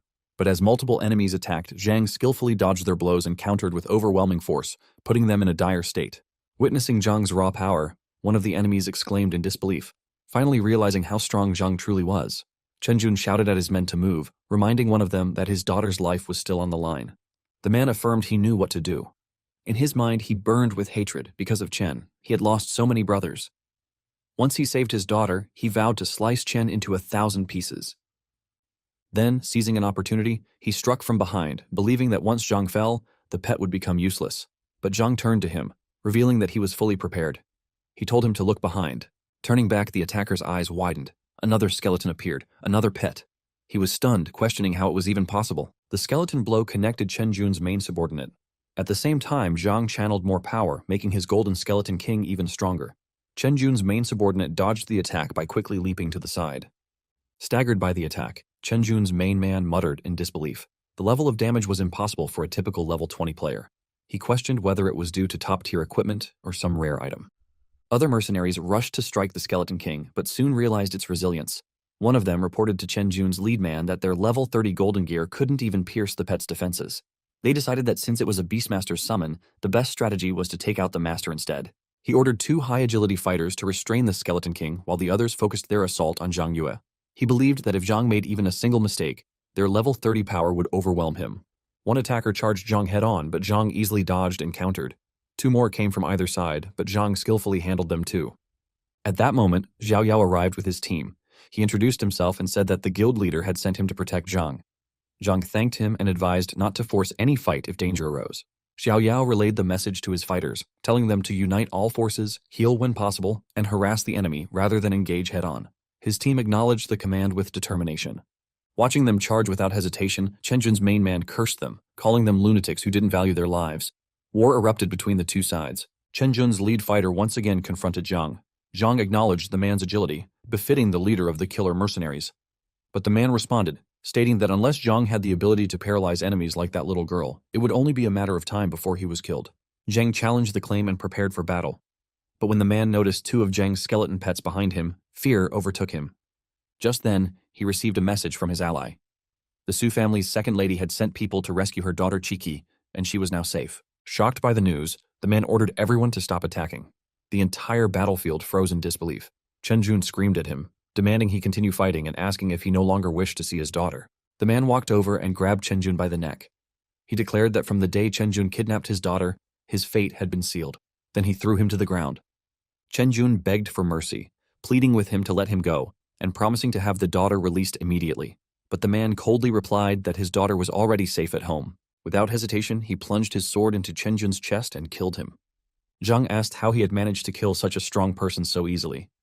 The man knelt before Zhang and confessed. In their line of work, they lived on the edge. If they couldn't even protect their families, they were no better than cowards. He then apologized on behalf of the killer mercenaries. Zhang questioned what he meant by that. The man replied that Zhang's friend had saved his daughter, a favor so great it needed no thanks. And although many of Zhang's people had been killed over the past few days, he would take responsibility for all of it. He was ready to pay with his life. Xiao Yao gave a friendly reminder. The killer mercenaries had killed 189 members of Han's, totaling 235 times. One of the man's allies asked what that meant and offered to help him settle the debt with his own life. But the man shouted for no one to move, giving a firm order. Zhang, hearing this, said that since the man insisted, he wouldn't hold back. Then he channeled power into him. The man, overwhelmed by the energy surging through him, realized the truth. Zhang wasn't an ordinary person. His damage output was simply too high. The remaining members of Peiki's group looked at each other in shock before shouting in unison. The boss had been killed. With fury in their voices, they urged each other to grab their weapons and avenge him. Their cries rang out, vengeance for the boss.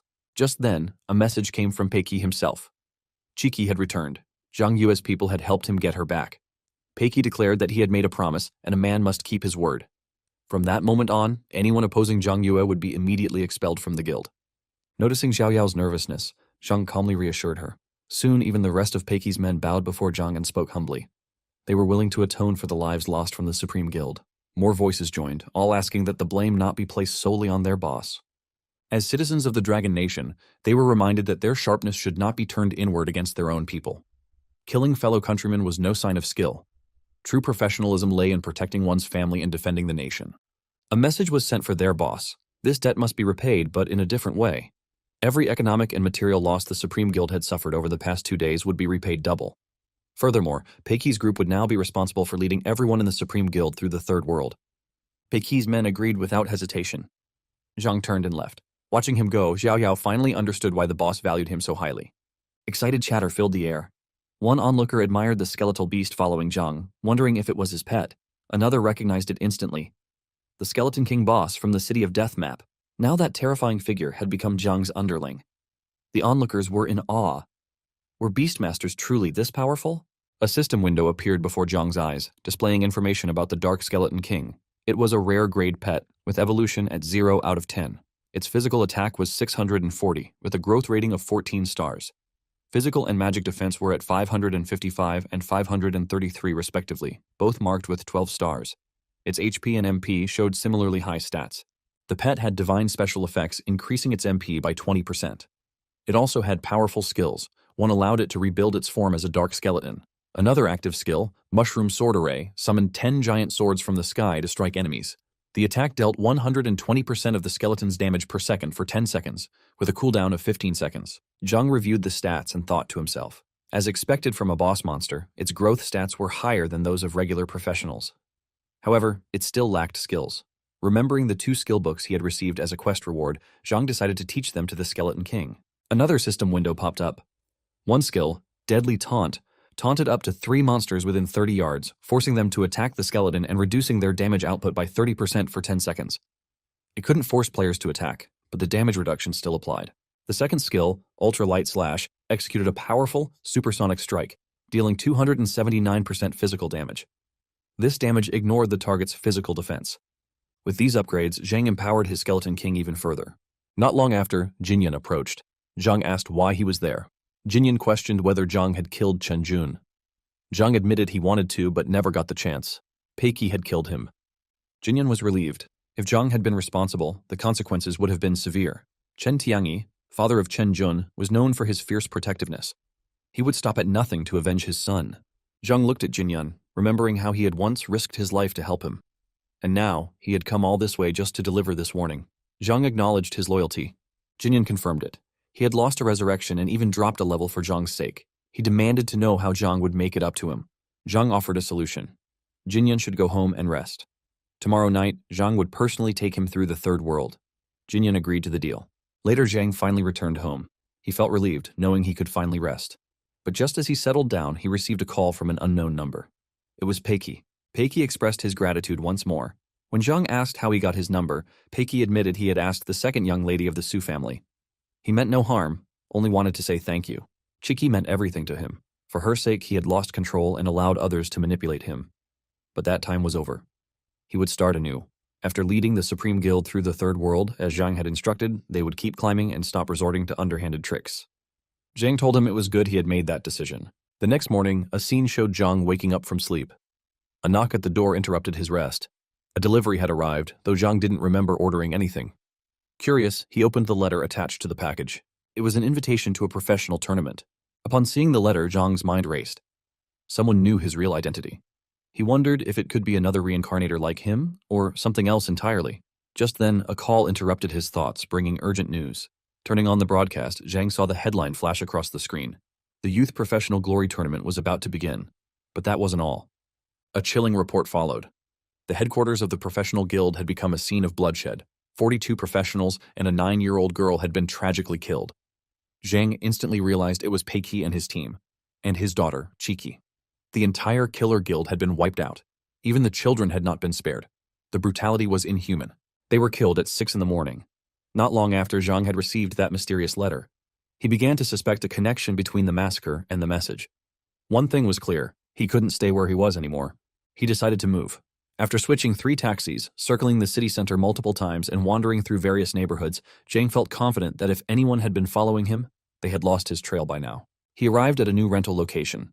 A woman greeted him warmly, saying she had the perfect place nearby. She offered to take him there. The residence was in the Shiyue yachting community, the most popular in the area. Despite being an older building, it had a great cost-performance ratio and convenient surroundings. She showed him the master bedroom, spacious and well-positioned. Zhang agreed to take it. The woman happily began preparing the contract. The price was fair, and she assured him the roommates were easy to get along with. Just then, Zhang received a call from Jinyan. She confirmed their plan for the day was still on. Zhang replied affirmatively, and she said she would wait for him. The woman confirmed she would transfer the rent payment, and Zhang agreed. Meanwhile, Jinyan stood at the meeting spot, waiting for him. A few strangers approached her, offering help to defeat the skeleton warrior. She politely declined, saying she already had teammates. The men insisted, asking to see her teammates. If she didn't call them, they said, they wouldn't leave. Unfazed, Jinyan warned them not to push her. Just then, Zhang arrived and introduced himself as her teammate. The strangers scoffed at him, mocking his class, saying a beastmaster had less damage than a priest, weaker defense than an assassin, and slower speed than a mage. They told Jinyan her teammate was useless and suggested she join their team instead. Before the tension could rise further, Qing arrived and grabbed one of the men by the collar, demanding how dare they try to steal his brother's woman. Zhao Yao quickly stepped in, reminding Qing not to make a scene. It would cause trouble for Zhang. Qing acknowledged the point and ordered the men to get lost. Jinyan, slightly embarrassed, turned to Zhang, chuckling and saying she had just been speaking impulsively. Then, she asked who those people were. Zhang explained he had called for backup. Xiao Yao could offer support, and Sheni was a healer. He told her not to overthink it and just focus on staying safe, away from the battlefield. They were ready to move. As they walked, Jinyan expressed her horror at the earlier news.